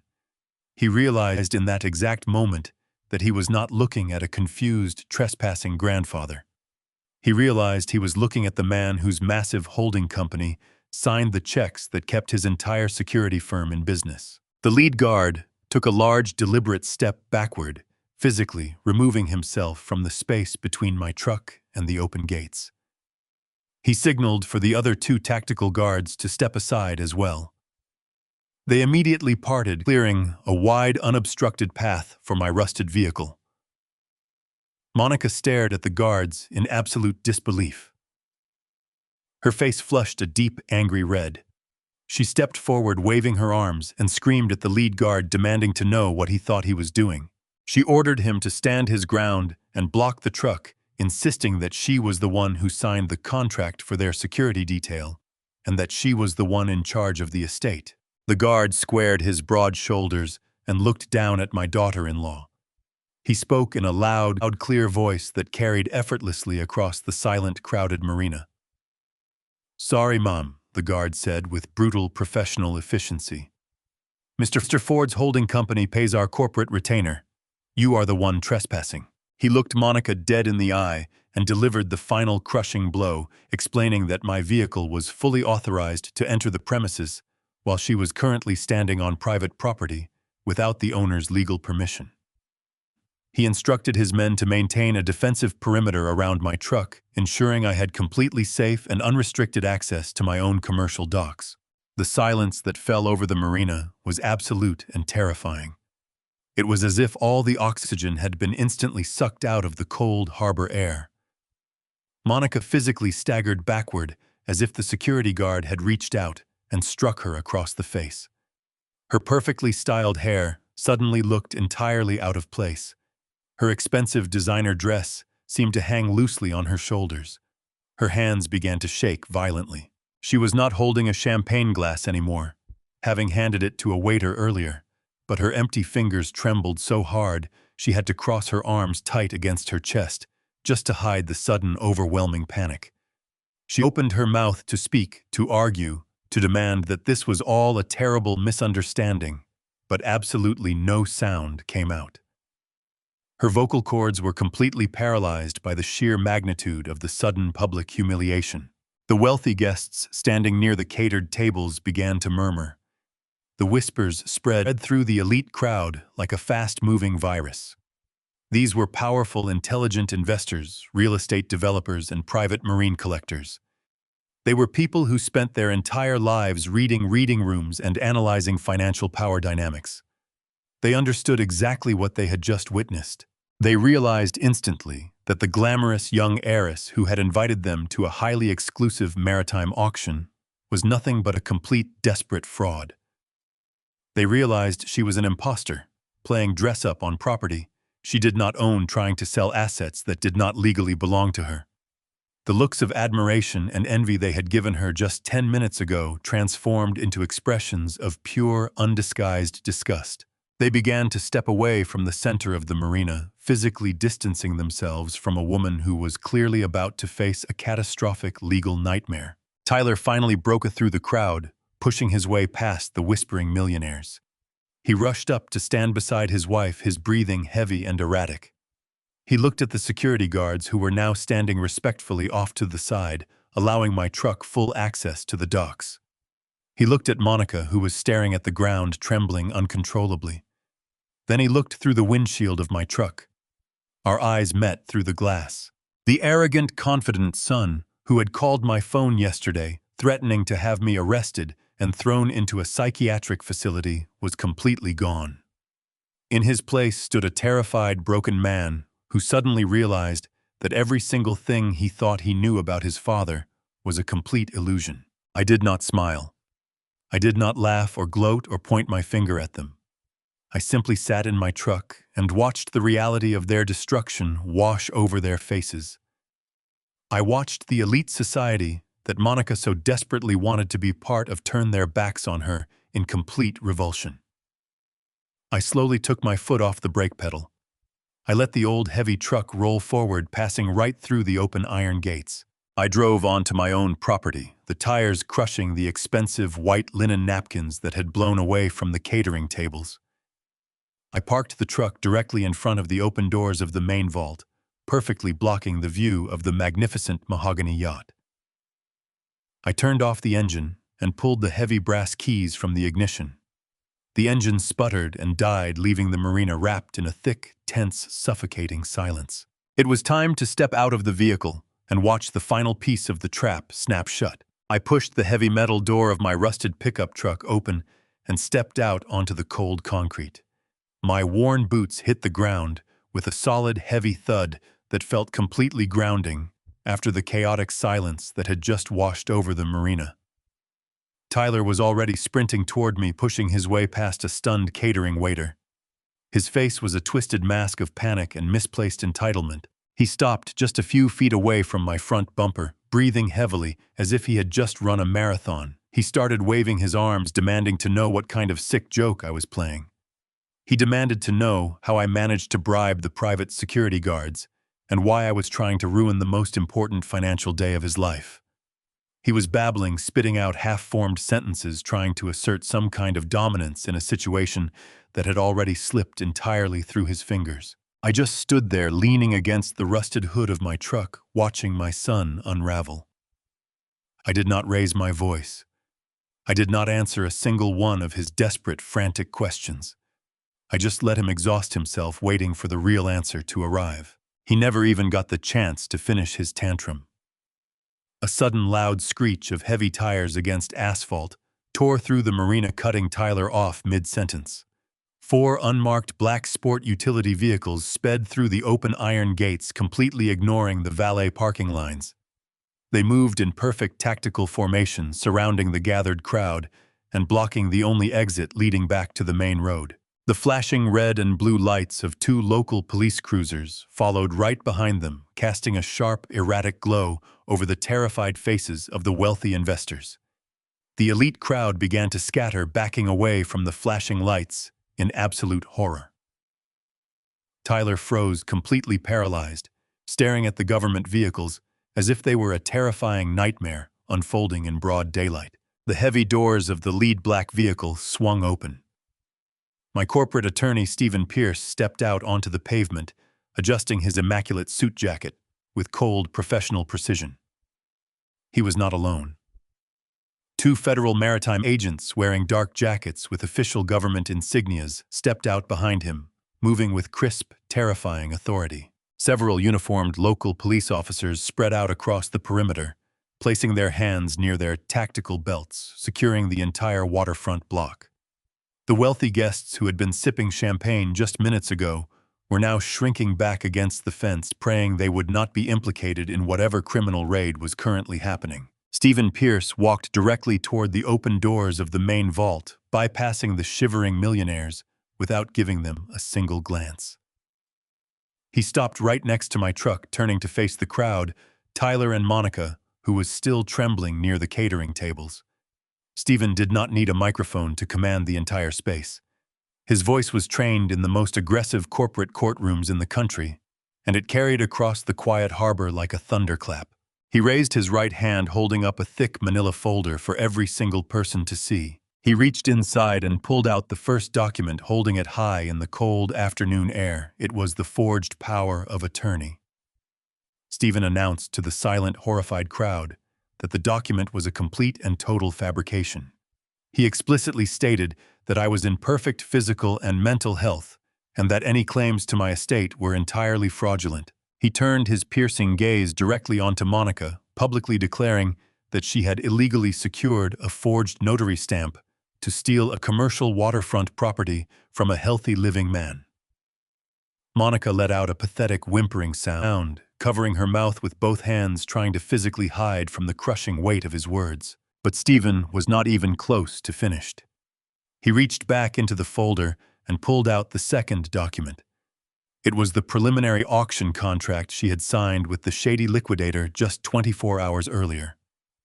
Stephen read the terms of the contract out loud, detailing her signature, authorizing the immediate private sale of the contents of Vault 4. He listed the exact financial terms she had illegally agreed to, while the wealthy buyers standing in the crowd gasped, realizing they had been formally invited to a black market fencing operation. They had driven their luxury cars to a location where stolen goods were actively being trafficked. The slick liquidator, who had been hiding near the back of the crowd, tried to take a slow, subtle step toward the rear exit, but a local police officer immediately stepped into his path, blocking his escape route completely. Stephen lowered the papers and pointed directly at the gleaming mahogany yacht resting inside the open vault. He projected his voice so powerfully that it echoed off the corrugated metal walls of the surrounding buildings. He announced that the beautiful vintage vessel sitting under those bright lights was not a piece of private property waiting to be auctioned off to the highest bidder. He declared that the yacht was a fully protected historical artifact, completely funded by the United States government and legally bound to the State Maritime Heritage Foundation. Stephen explained that trying to sell protected government property through forged authority was not a simple inheritance dispute. The unauthorized entry, false documents, and attempted commercial transfer had triggered a serious federal investigation. He did not promise a particular sentence or pretend that one phrase automatically meant decades in prison. Charges and punishment would be decided through the courts. But he made one fact unmistakable to the buyers: the evidence was preserved. The exposure was severe, and anyone who knowingly continued the transaction after that warning would be stepping deeper into the investigation. The sleek liquidator in the flashy pinstripe suit finally broke. His cool professional mask shattered into pieces of pure, unfiltered panic. He spun on his expensive leather heels and sprinted toward the narrow chain-link gate near the catering tent, attempting a desperate bid for freedom. He shoved a young catering waiter out of his way, sending a massive silver tray of crystal champagne flutes crashing down to the hard concrete. The sharp sound of shattering glass pierced the heavy, stunned silence of the marina, but the liquidator did not make it very far. Two local police officers moved with terrifying tactical speed. They intercepted him long before he even reached the perimeter fence. They grabbed his expensive suit jacket and slammed him hard against the side of a parked catering van. The metallic click of heavy steel handcuffs snapping tightly around his wrists echoed loudly over the cold harbor water. The wealthy guests watched the violent takedown in a state of absolute frozen horror. These were elite investors and high society tycoons who valued their pristine public reputations above absolutely everything else. The sudden, crushing realization that they were currently standing right in the middle of a massive federal crime scene hit the crowd like a physical blow. They had been formally invited to browse and purchase stolen government property. Raw panic rippled through the gathered elite. Men in custom-tailored suits and women in flowing designer dresses began power-walking aggressively towards the valet station, pushing past each other in a frantic scramble to escape. Nobody wanted to be photographed by the authorities. Nobody wanted to stay and answer questions from aggressive federal maritime agents. Powerful engines roared to life across the lot as luxury sedans and imported sports cars peeled out of the marina, leaving dark black skid marks on the cracked pavement. Within a matter of minutes, the glamorous high society auction devolved into a chaotic, desperate exodus. The beautiful exclusive event was completely dead, leaving only scattered trash, abandoned clipboards, and spilled champagne in its wake. Tyler stood frozen in the very center of the empty concrete pad. He watched the bright red tail lights of the absolute last luxury vehicle disappear down the street, taking his final shred of dignity with it. He slowly turned his head to look at his wife. Two serious federal maritime agents were already standing directly in front of her, reading her the Miranda rights, in cold, flat, authoritative voices. Monica was sobbing wildly and uncontrollably. Her pristine white designer dress was heavily rumpled, and her perfect, expensive makeup was running down her face in dark, ugly streaks. Tyler walked toward her, dragging his feet against the ground. He looked exactly like a man waking up from a long, terrible nightmare, only to find reality was infinitely worse. He stopped a few feet away from the federal agents and finally asked his wife the questions he should have asked many months ago. He demanded to know the truth about the debts, about the auction, and about the paperwork. Monica, backed into a corner by the imposing federal agents, began to babble uncontrollably. The truth spilled out of her in a rapid, hysterical stream of panicked tears. She admitted to owing hundreds of thousands of dollars to dangerous offshore creditors. She admitted to forging the legal power of attorney completely behind his back. Then she confessed the ultimate fatal truth. She confessed that she was planning to take the untraceable black market cash from the yacht sale and flee the country tonight. She admitted she was going to board a plane and disappear entirely, leaving him alone to face the catastrophic federal consequences of the forged documents he had signed. The truth hit Tyler like a speeding freight train. He stumbled backward, staring at the woman he had promised to spend his life with. The offshore debt, the black market auction, the forged signature, and the plan to flee were all parts of a scheme he had never bothered to examine until it collapsed around him. Monica had used him as a shield, but that did not make him innocent. His real signature sat on supporting declarations. His own phone call claimed the yacht as theirs. His threats had helped create the appearance that the seizure was a family decision. He looked down at his shaking hands and finally understood that investigators would now have to determine exactly what he knew and when he knew it. The marketing firm he lost yesterday suddenly seemed small beside the possibility of criminal charges, legal fees, and years of consequences created by choices he had made willingly. Tyler spun around and looked directly at me. He ran across the cracked asphalt, stopping just inches away from the rusted front bumper of my old pickup truck. The arrogant, entitled son who had demanded my obedience just 24 hours ago was completely gone. In his precise place stood a terrified, broken little boy. Hot tears streamed rapidly down his pale face. His chest heaved with deep, ragged, agonizing sobs. He reached out and placed his trembling hands flat on the hood of my truck, leaning his entire body weight against the cold, rusted metal. He begged me to help him. He pleaded with me to make the nightmare stop. He looked up at me with wide, desperate, bloodshot eyes and asked me to step out of the vehicle and talk to the federal agents. He begged me to tell the police that this was all just a simple family misunderstanding, a silly, foolish mistake, blown completely out of proportion by angry emotions. He promised he would divorce Monica immediately. He promised he would move back into my small house and take care of me forever. He swore he would do absolutely whatever I asked if I just stepped out of the truck and used my authority as the property owner to call off the police raid. He wanted me to be the father who always magically fixed his worst mistakes. He wanted the tired old man who worked double shifts to pay for his college errors to step in and absorb the brutal punishment one last time. He cried and begged, telling me he was profoundly sorry for the awful dinner, for the threatening phone calls, for every single piece of disrespect. But his frantic apologies were entirely hollow. He was not genuinely sorry for treating me like disposable garbage. He was only sorry that he had finally been caught red-handed.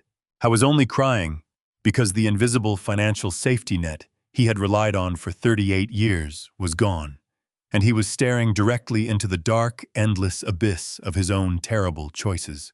A senior police officer holding a thick yellow notepad walked slowly over to my truck. He looked down at Tyler, crying hysterically against the hood, and then looked up at me, sitting perfectly calm behind the steering wheel. The officer politely asked me to formally identify the individuals involved in the unauthorized auction attempt. He pointed his pen toward Monica, who was currently being forcefully guided into the secure back seat of a black federal vehicle. The officer asked me if I knew the woman attempting to liquidate the property. Tyler looked up at me, his eyes wide with a desperate, begging, fragile hope. He nodded his head slightly, pleading with me to claim her as family, pleading with me to soften the blow and save him from the storm. I looked down at my son and at the ruin written across his face.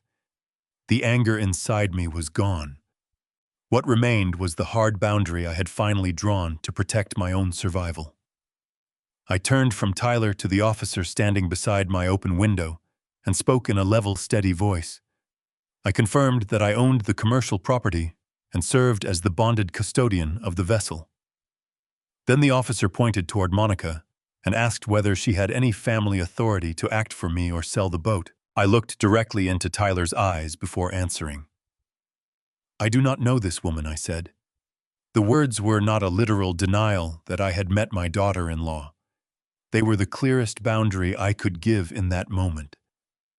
She had no authority from me, no permission to touch the yacht, and no family relationship she could use as a legal shield for what she had done. Tyler let out a broken cry and lowered his head against the hood of my truck. The officer wrote down my statement. The final family bridge was gone. Whatever consequences followed would belong to the people who created them. The heavy steel doors of the federal vehicle slammed shut with a sickening, resonant thud that echoed across the empty concrete docks. That single mechanical sound was the definitive end of Monica and her arrogant delusions. I sat quietly in the cabin of my rusted truck and watched through the windshield as two stern maritime agents secured the perimeter around the transport vehicle. Monica was locked in the back seat, separated from the outside world by thick, dark-tinted glass and a heavy steel mesh partition. Just moments before, the agents had told her the federal offenses under investigation and the basis for taking her into custody. This was not being treated as a simple family dispute or a minor civil infraction. She was being arrested in connection with fraud, criminal forgery, and the attempted illegal trafficking of a protected government historical asset. She was weeping uncontrollably, her pristine white designer dress wrinkled and stained, her expensive mascara running down her face in thick, dark streaks. The wealthy, glamorous heiress she had pretended to be just an hour ago was completely erased. In her place sat a terrified, broken criminal facing the possibility of a substantial federal prison sentence. The black sport utility vehicles shifted into gear, their heavy tires rolling slowly over the cracked asphalt as they formed a secure convoy. One by one, they drove out through the main iron gates of the marina, carrying my treacherous daughter-in-law away into the custody of the United States government. The local police cruisers followed closely behind them, taking the slick, high-end liquidator in a separate vehicle. The flashing red and blue lights gradually faded down the long industrial street until they completely disappeared from view, leaving the waterfront bathed in the cold gray light of the late afternoon. Tyler was left standing absolutely alone on the vast, empty expanse of the loading dock. He looked small, fragile, and entirely defeated. The luxurious sports cars, the catered champagne tables, and the elite millionaires were all gone. The only things left were the abandoned auction brochures scattering in the cold harbor wind and the devastating reality of his own catastrophic failures. He stood shivering in his expensive tailored suit, wrapping his arms tightly around his chest, staring blankly at the empty space where the federal vehicles had just been parked. A senior federal investigator, wearing a dark windbreaker over a sharp suit, deliberately stayed behind. He walked slowly across the concrete pad, closing the distance between himself and my weeping son. Tyler looked up at the eight with wide, red, desperate eyes, clearly hoping to hear that this was all just a massive misunderstanding and that he was free to go home. He opened his mouth to speak to distance himself from his wife and claim absolute ignorance, but the investigator did not give him the chance to say a single word. The investigator stopped a few feet from Tyler and explained why he was not being treated as an uninvolved spouse. The power of attorney carried a forged version of my signature and named Monica as the agent. Tyler had not created that authority, but Monica's supporting seizure packet contained Tyler's real signature on declarations claiming I was mentally impaired and approving her access to the marina. Investigators also had the phone call in which he personally claimed ownership of the yacht and said they were taking it to auction. Those facts did not automatically prove every accusation against him, but they made his knowledge and intent central questions in the federal investigation. The investigator added that subpoenas were being prepared for financial records, emails, and communications connected to the attempted sale. Any restrictions on Tyler's travel or assets would have to come through the proper court process, not from a warning delivered on a dock. For the moment, Tyler was still not under arrest. He was simply standing at the center of a paper trail he had helped create.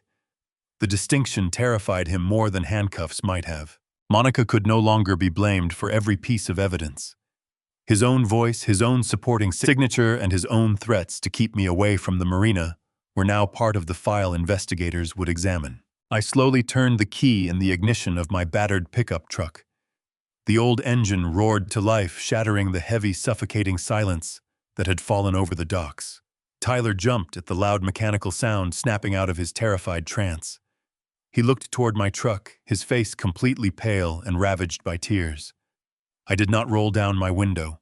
I did not offer him a ride or a single word of fatherly comfort. I simply put the vehicle into gear and drove slowly past him, exiting the main gates of the marina. I left him standing there entirely alone in the freezing harbor wind, with absolutely no money, no credit cards, and no way to get back to his heavily mortgaged suburban house. He had to face the long, dark walk back to reality entirely on his own. The true depth of Tyler's financial ruin did not fully materialize until the sun rose the next morning. He woke alone in the oversized house, suffocated by the weight of an active federal investigation he no longer had money to defend against. He had spent most of the night calling criminal defense firms, and every experienced attorney wanted a substantial retainer before taking the case. His premium credit lines were suspended. The trust support that had quietly absorbed his property taxes was gone. His own cash reserves were almost exhausted. For the first time, every mortgage payment bill and legal expense belonged entirely to him. He was already drowning in panic when his phone rang at exactly 8 in the morning. It was the executive board of directors from his marketing firm. Tyler answered the phone with a weak, trembling voice, desperately hoping to hear some good news about a new corporate client. Instead, he was met with the harsh, unforgiving tone of the board chairman.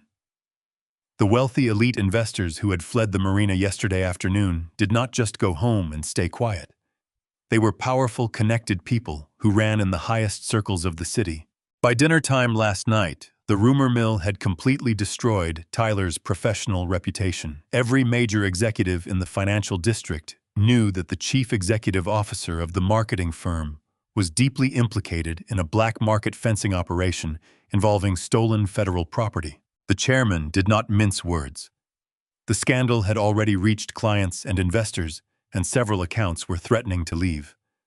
The board had convened an emergency session and removed Tyler from the chief executive role effective immediately, subject to the company's employment agreements and normal legal procedures.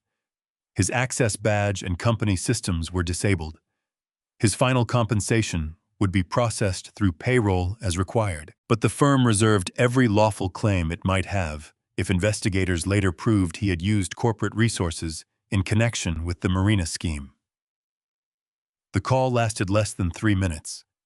Tyler had spent years building the image of an untouchable executive. One public criminal investigation had made the board decide that image was now a liability. Tyler lowered the phone and let it fall onto the hardwood floor. He sank to his knees under the weight of consequences that had arrived faster than he could process. In less than 24 hours, Monica had been taken into federal custody. His firm had removed him from the chief executive role. His credit support had vanished, and every professional relationship he relied on was suddenly poisoned by the investigation. Most importantly, he had lost the father who once would have moved heaven and earth to rescue him. No indictment had yet been handed down, and no court had decided his fate. But he had no meaningful savings, no stable income, and no invisible safety net left to finance the legal fight ahead. For the first time in his life, the cost of his own decisions belonged entirely to him. 3 long, quiet days passed after the chaotic collapse at the marina. I returned to my small, modest house and resumed my simple daily routines. I brewed my black coffee in the early mornings. I swept the wooden front porch. I watched the neighborhood slowly wake up. The silence in my home was no longer thick with the underlying tension of my daughter's-in-law's arrogant visits. It was a clean, deep, and restorative silence. I knew exactly where Monica was sleeping, and I knew exactly what federal nightmare she was waking up to. I also knew it was only a matter of time before the ghost of my son arrived at my front step. A man who has never learned how to swim will always thrash violently, looking for a life raft when he is finally thrown into deep water. I was the absolute only life raft Tyler had ever known. The familiar sound of footsteps shuffling heavily up my concrete walkway broke the morning stillness. I did not need to look out the living room window to know who had finally arrived. I set my coffee mug down on the kitchen counter, took a slow, steady breath, and walked toward the front entrance. When I opened the heavy wooden door, the sight before me was pathetic and heartbreaking. Tyler was standing on my porch, but the arrogant, polished corporate executive I saw just 3 days ago was entirely gone. He looked completely shattered. His expensive designer suit was heavily wrinkled and stained as if he had been sleeping in it. His face was pale, unshaven, and deeply hollowed out by pure exhaustion. Dark, heavy circles hung beneath his bloodshot eyes. He looked like a frightened 38-year-old child who had just woken up from a terrifying nightmare and ran straight to his father's house for protection. Tyler looked up at me and his chin immediately began to tremble. Hot, heavy tears spilled over his lower eyelids, tracking fast down his pale cheeks. He let out a loud, ragged sob, completely abandoning any remaining shred of his pride. He took a desperate step forward, reaching his hand out toward the brass handle of my screen door, clearly intending to walk right past me into the warm safety of my living room. I did not step aside. I planted my heavy work boots firmly on the wooden threshold of the doorframe, physically blocking his entrance into my home. He stopped dead in his tracks, staring at me with a look of absolute confusion and profound betrayal. He could not comprehend why the door was not swinging wide open to embrace him. "Dad, please," he begged, his voice cracking. "I have nowhere else to go. The mortgage company is demanding answers. The car lenders are calling, and I cannot cover another week of bills. Federal investigators keep contacting me through counsel. Just let me sleep in my old room until I figure this out. I am not asking for forever. I just need somewhere to stand." I was crying hysterically now, wiping his nose with the sleeve of his ruined suit jacket. He tried to invoke the memories of his childhood, trying to weaponize the nostalgia of the past, to bypass the brutal reality of the present. He reminded me of the times we used to build model airplanes in that very bedroom. He talked about the times I would read him to sleep. He wanted to revert back to being the little boy who was completely safe from the consequences of the adult world. But he was not a little boy anymore. He was a grown man who had willingly signed forged legal documents to steal my commercial property. I stood there looking at his weeping face, feeling a terrible, heavy ache in the very bottom of my chest. It is a deeply unnatural thing for a father to look at his crying child and refuse to offer shelter. Every single biological instinct screams at you to reach out, pull them into your arms, and protect them from the harsh, violent storm. My hands twitched by my sides, aching to pull him inside and tell him everything was going to be perfectly fine. But I knew that if I let him step one single foot across that threshold, the cycle of manipulation and parasitic reliance would instantly begin all over again. I would be validating his belief that he could inflict endless pain and betrayal without ever facing permanent consequences. When nostalgia failed, Tyler shifted to financial desperation. He told me criminal defense lawyers had quoted retainers he could not possibly afford, and that every serious consultation seemed to begin with money he no longer had. He begged me to call Stephen Pierce, reopen the blind trust, and fund a legal team to protect him from the federal investigation. He promised to repay every dollar. He swore that if I saved him this one last time, he would change completely. The request told me he still had not understood the lesson. He was facing consequences created by his own choices, and his first instinct was still to reach for the hidden financial machinery I had spent years using to soften his landings. Then he tried to put every decision on Monica. He insisted he had never forged my signature and claimed he did not understand what she had attached to the family declaration he signed. He admitted his signature on the supporting papers was real, but said he believed he was only confirming that Monica could manage the marina while I was supposedly confused. He conveniently ignored the phone call in which he told me they owned the yacht and were selling it. I ignored his threat to have me arrested if I appeared at the auction. He wanted to reduce a chain of deliberate choices to one careless signature placed in front of him by a manipulative wife. Monica had deceived him about her debts and intended to abandon him, but she had not forced him to treat me as disposable. That part belonged entirely to Tyler. I listened to his desperate, frantic lies and felt the last remaining sliver of my parental guilt completely evaporate into the cold morning air. I looked at the boy I had raised, the son I had broken my body to provide for, and I felt absolutely nothing but a cold, hollow certainty. I did not raise my voice. I did not scream or curse or hurl insults at him. I looked him dead in the weeping, bloodshot eyes and spoke with a quiet, unyielding authority that cut straight through his hysterical sobbing.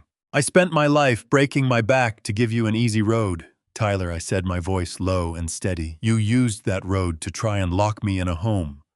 I will not pay for your consequences." The words hung in the crisp morning air, heavy and absolute. Tyler stopped crying entirely. He stared at me in pure, horrified silence, his jaw hanging slightly open as he finally realized that the deep well of my unconditional forgiveness had completely run dry. He realized that the father he had exploited for nearly 4 decades was officially dead and gone. I was no longer his safety net. I was no longer his secret blind trust. I was just a man protecting his own survival and peace of mind from a highly dangerous parasite. I slowly reached out and grabbed the edge of the heavy wooden front door. Tyler opened his mouth to her, one final desperate, pathetic plea, extending his shaking hand toward my face, but I did not give him the chance to speak another word. I pushed the door forward, hearing the satisfying solid click of the metal latch snapping firmly into the doorframe. I engaged the heavy brass deadbolt, locking him completely outside in the cold reality of the world he built for himself. I stood alone in my quiet hallway, closing my eyes and taking a long, slow, deep breath. Turning my back on my own child was the hardest, most agonizing thing a father could ever be forced to do. But as I walked back into my warm kitchen and poured myself a fresh cup of coffee, I knew it was the absolute only way I could truly survive. The afternoon following my final confrontation with Tyler, I found myself sitting once again in the pristine corporate boardroom of my attorney, Stephen Pierce. The heavy oak doors were closed, sealing us off from the noise and the chaos of the outside world. The immense glass windows offered a sprawling view of the city skyline and the distant gray waters of the harbor. But my attention was focused entirely on the massive stack of legal documents resting on the polished table between us. I had spent the morning processing the agonizing reality of locking my only son out of my home. The emotional toll was heavy, but I knew that grief could not be allowed to slow down the final legal mechanism of my survival.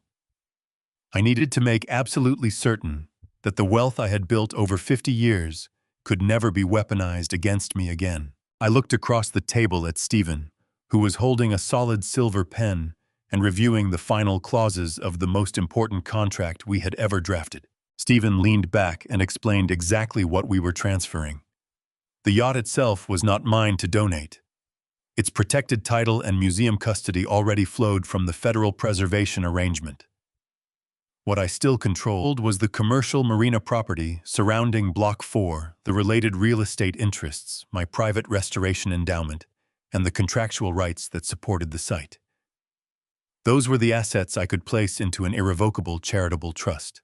The trust would dedicate the waterfront to the State Maritime Museum Fund, maintenance and public education, and guarantee a permanent home for the restored vessel once the National Museum Program completed its formal custody transition. I understood the practical effect. I was giving up the ability to reclaim or privately monetize the real estate later. That was exactly what I wanted. The property that had attracted Monica's greed would stop being a family prize and become a public historical site, protected by a structure Tyler could never inherit. We moved to the specific naming rights of the Historical Preservation Trust. I did not want my own name attached to the public foundation. I instructed Stephen to name the massive endowment entirely after my late wife. 30 years ago, she was the one who saw the hidden beauty in a rotting wooden hull sinking in a muddy salvage yard. She was the one who believed in restoring forgotten things and giving them back to the community. While Monica had looked at that pristine mahogany yacht and seen nothing but luxury penthouses and offshore bank accounts, my wife had looked at it and seen a beautiful piece of local history that belonged to the people of the city. By legally binding the entire commercial waterfront estate to her name, I was finally fulfilling the sacred promise we made to each other so many decades ago. The wealth that greed had so desperately tried to steal was now going to be permanently locked into public education and historical preservation. Children would walk through the museum learning about the maritime history of our harbor, entirely funded by the very assets my daughter-in-law tried to liquidate on the black market. The next phase was protecting the trust against the exact incapacity story Monica had already tried to manufacture. Stephen attached existing medical records, a current independent capacity certification, and a sworn declaration explaining my purpose in making the transfer. None of those documents made a future challenge impossible. No lawyer can honestly promise that. They did, however, create a clear, contemporaneous record that I understood the assets, the consequences, and the decision I was making. Stephen also documented the forged power of attorney and the false dementia claims already used against me. If Tyler later tried to argue that I had acted without capacity, a court would see that the same accusation had been deployed as part of the marina seizure long before this trust was signed. Stephen pointed to the exclusion clause near the end of the trust documents. It stated plainly that Tyler was intentionally disinherited from my remaining private estate and excluded from any beneficial interest in the new museum trust. The language did not pretend he was forgotten or accidentally omitted. His name appeared specifically, so there could be no confusion about my intent. He would have no claim to the marina real estate I was transferring, no right to the restoration endowment, and no future inheritance tied to the public site. The yacht itself was already governed by its separate museum custody arrangement, so there was nothing of the vessel for me to disinherit him from. What I was closing off was every private financial doorway that still belonged to me. The cord was cut completely. The wealth he had treated as a birthright would now fund school visits, harbor preservation, and public history instead of another rescue from his own choices. I picked up the solid silver pen from the glass table, feeling the heavy, cool metal against my calloused skin. I did not hesitate. I did not allow my mind to wander back to the memories of Tyler as a little boy playing in my workshop. That boy was gone, replaced by a treacherous adult who chose to participate in my attempted destruction. I pressed the tip of the pen to the thick paper and signed my name on the first dotted line. Stephen methodically passed me page after page and I signed each one with smooth, deliberate strokes. With every signature, I felt a massive, suffocating weight, physically lifting off my shoulders. I was signing away an empire, but I was purchasing my absolute, total freedom. I was legally neutralizing the very thing that made me a target. When I reached the final page, I set the pen down and pushed the stack of documents across the table toward my attorney. Stephen gathered the executed papers and completed the required witnessing notarization and filing instructions. The transfer of my private marina interests into the charitable trust was complete subject to the ordinary recording process. The State Maritime Museum would assume the long-term site responsibilities set out in the trust, while the yacht remained under the protected museum custody arrangement already governing it. The director had been informed that the endowment would fund restoration exhibits, school programs, and preservation work for generations. I had not given away something I never owned. I had taken the property I did own and permanently aligned it with the promise my wife and I made beside that ruined hull 30 years earlier. I stood up from the leather chair and walked over to the sprawling windows, looking down at the tiny vehicles moving through the city streets far below. I had spent 50 years working until my hands bled, saving every single penny, denying myself simple luxuries, just to build a mountain of wealth for my family. I had mistakenly believed that providing financial security was the ultimate expression of a father's love. I learned the hard way that handing unearned wealth to a weak man only breeds a dangerous, parasitic arrogance. A deep quiet settled into me as the paperwork came together. The fear of being ambushed in my own home or pushed into a false incapacity narrative was losing its grip. Monica was in federal custody awaiting the next stages of the criminal process. Tyler was back in the heavily mortgaged house with lenders calling legal bills mounting and no trust quietly absorbing the pressure for him. The property had not magically foreclosed overnight, and his accounts had not vanished by judicial decree. His ruin was simpler and more believable than that he no longer had enough income or support to sustain the life he had built. I stood in Stephen's boardroom with less private property than I had held a week earlier, but with something I valued more than any balance sheet. My decisions were mine again. I thanked Stephen, picked up my faded canvas jacket, and walked out ready for a life in which neither love nor money could be weaponized against me so easily. 6 months have passed since the afternoon. The federal agents swarmed the marina and completely dismantled the illusion of my family. The seasons have changed, bringing a crisp chill to the harbor air and painting the morning sky in brilliant shades of pale blue and gold. I am sitting on the edge of the wooden dock, watching the gentle morning tide roll in against the thick concrete pilings. I hold a dented metal thermos in my calloused hands, letting the deep warmth of the black coffee seep slowly into my stiff fingers. The marina is no longer my private commercial fortress. It is a bustling public historical site, teeming with vibrant life and educational purpose. A group of young school children wearing bright yellow safety vests walks past me, led by a passionate museum curator. They are pointing excitedly at the magnificent mahogany yacht, resting securely behind thick velvet ropes. I take a slow, deep sip of my bitter coffee and feel a profound, absolute stillness radiating through my entire body. It is the kind of stillness that only comes after surviving a massive, catastrophic storm and realizing you are still standing firmly on solid ground. The federal case moved slowly, as serious cases do, and 6 months later, Monica was still facing the consequences of the documents, recordings, and auction agreement she had created. Her liquidator partner chose to cooperate with federal prosecutors and turned over messages, account records, and planning notes that supported the government's theory that the sale had been arranged long before she arrived at the marina with the locksmith. The digital security footage filled in the rest: the forged power of attorney, the handoff of the warehouse keys, the preliminary auction contract, and her own statements about moving the yacht. Monica's lawyers were negotiating over charges and sentencing exposure, with a formal hearing still ahead. No judge had handed down a final number, and I was not going to pretend that federal law produced an automatic sentence simply because the story sounded more dramatic that way. What was certain was enough. She was facing substantial prison time if convicted or if a plea was accepted.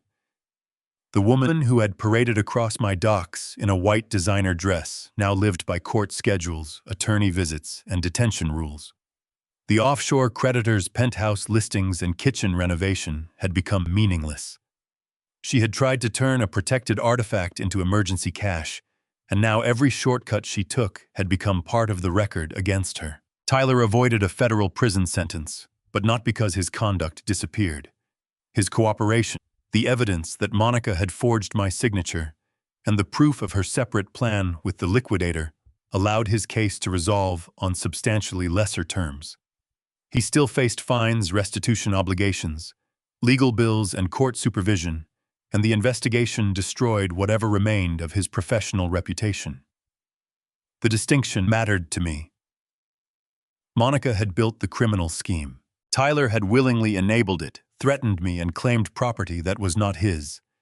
He was not an innocent victim, but neither was I going to invent a sentence simply to make the ending feel harsher.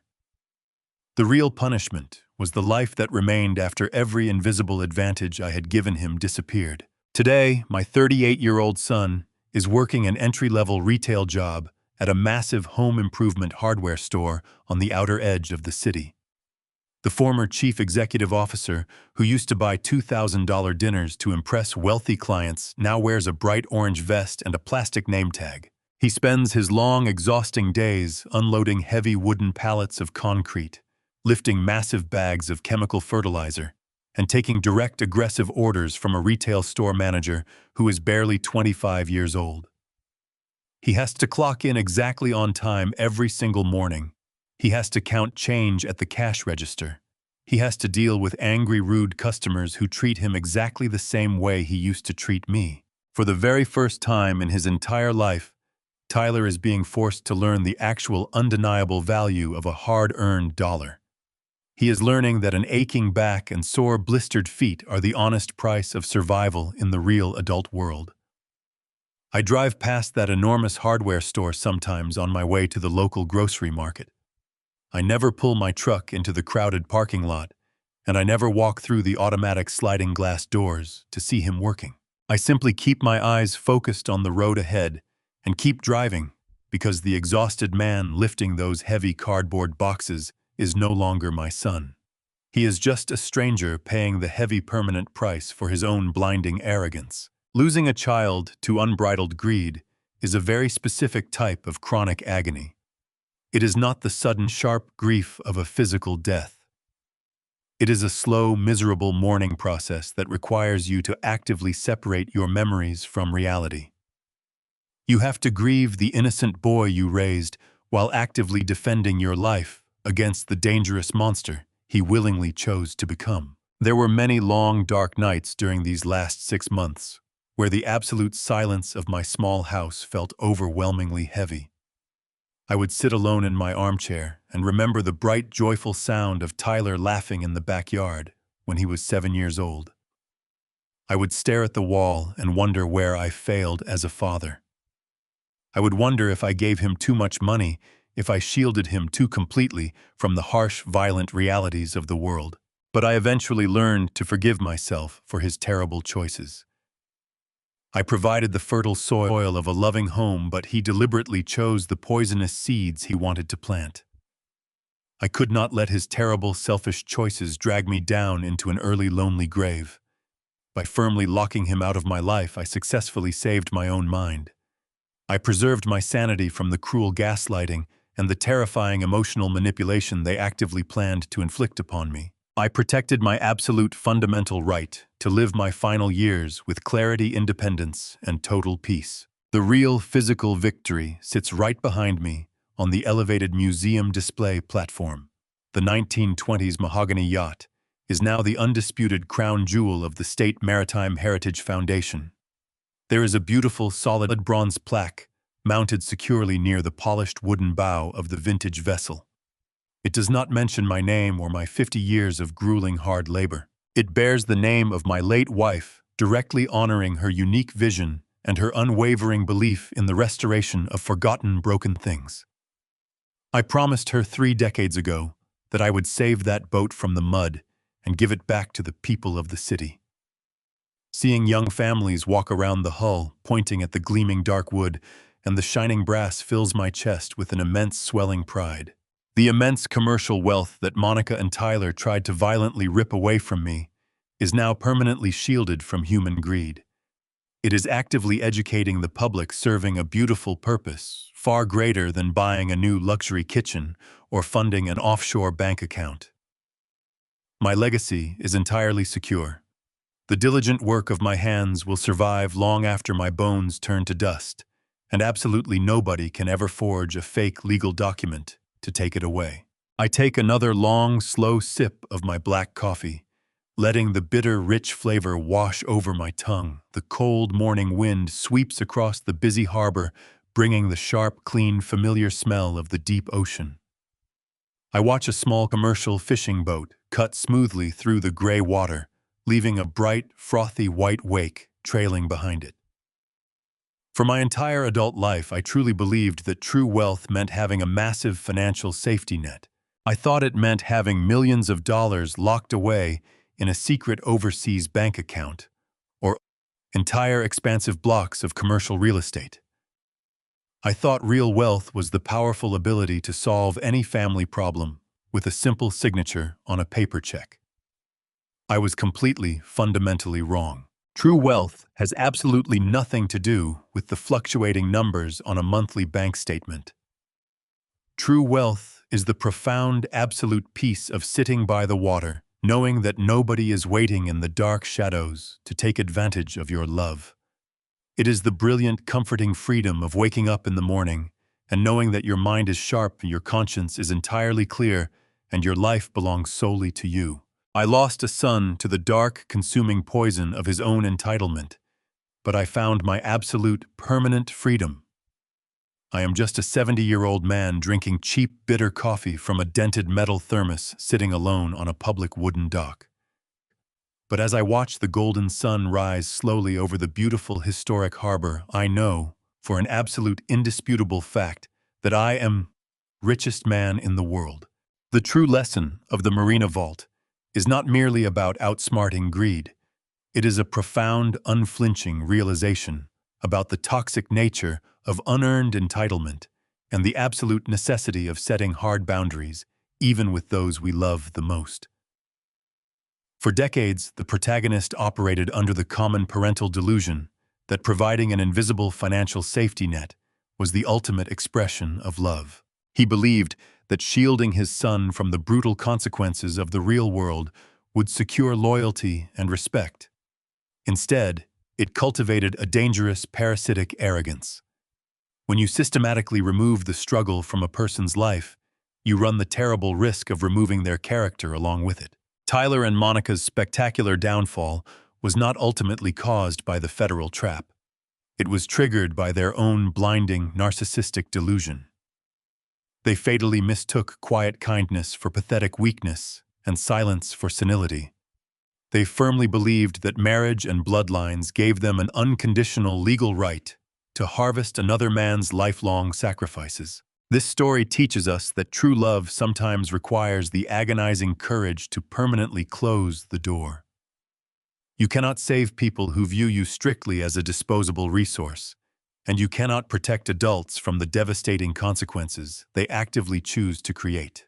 Ultimately, real wealth is never measured by offshore bank accounts, commercial property deeds, or luxury vehicles.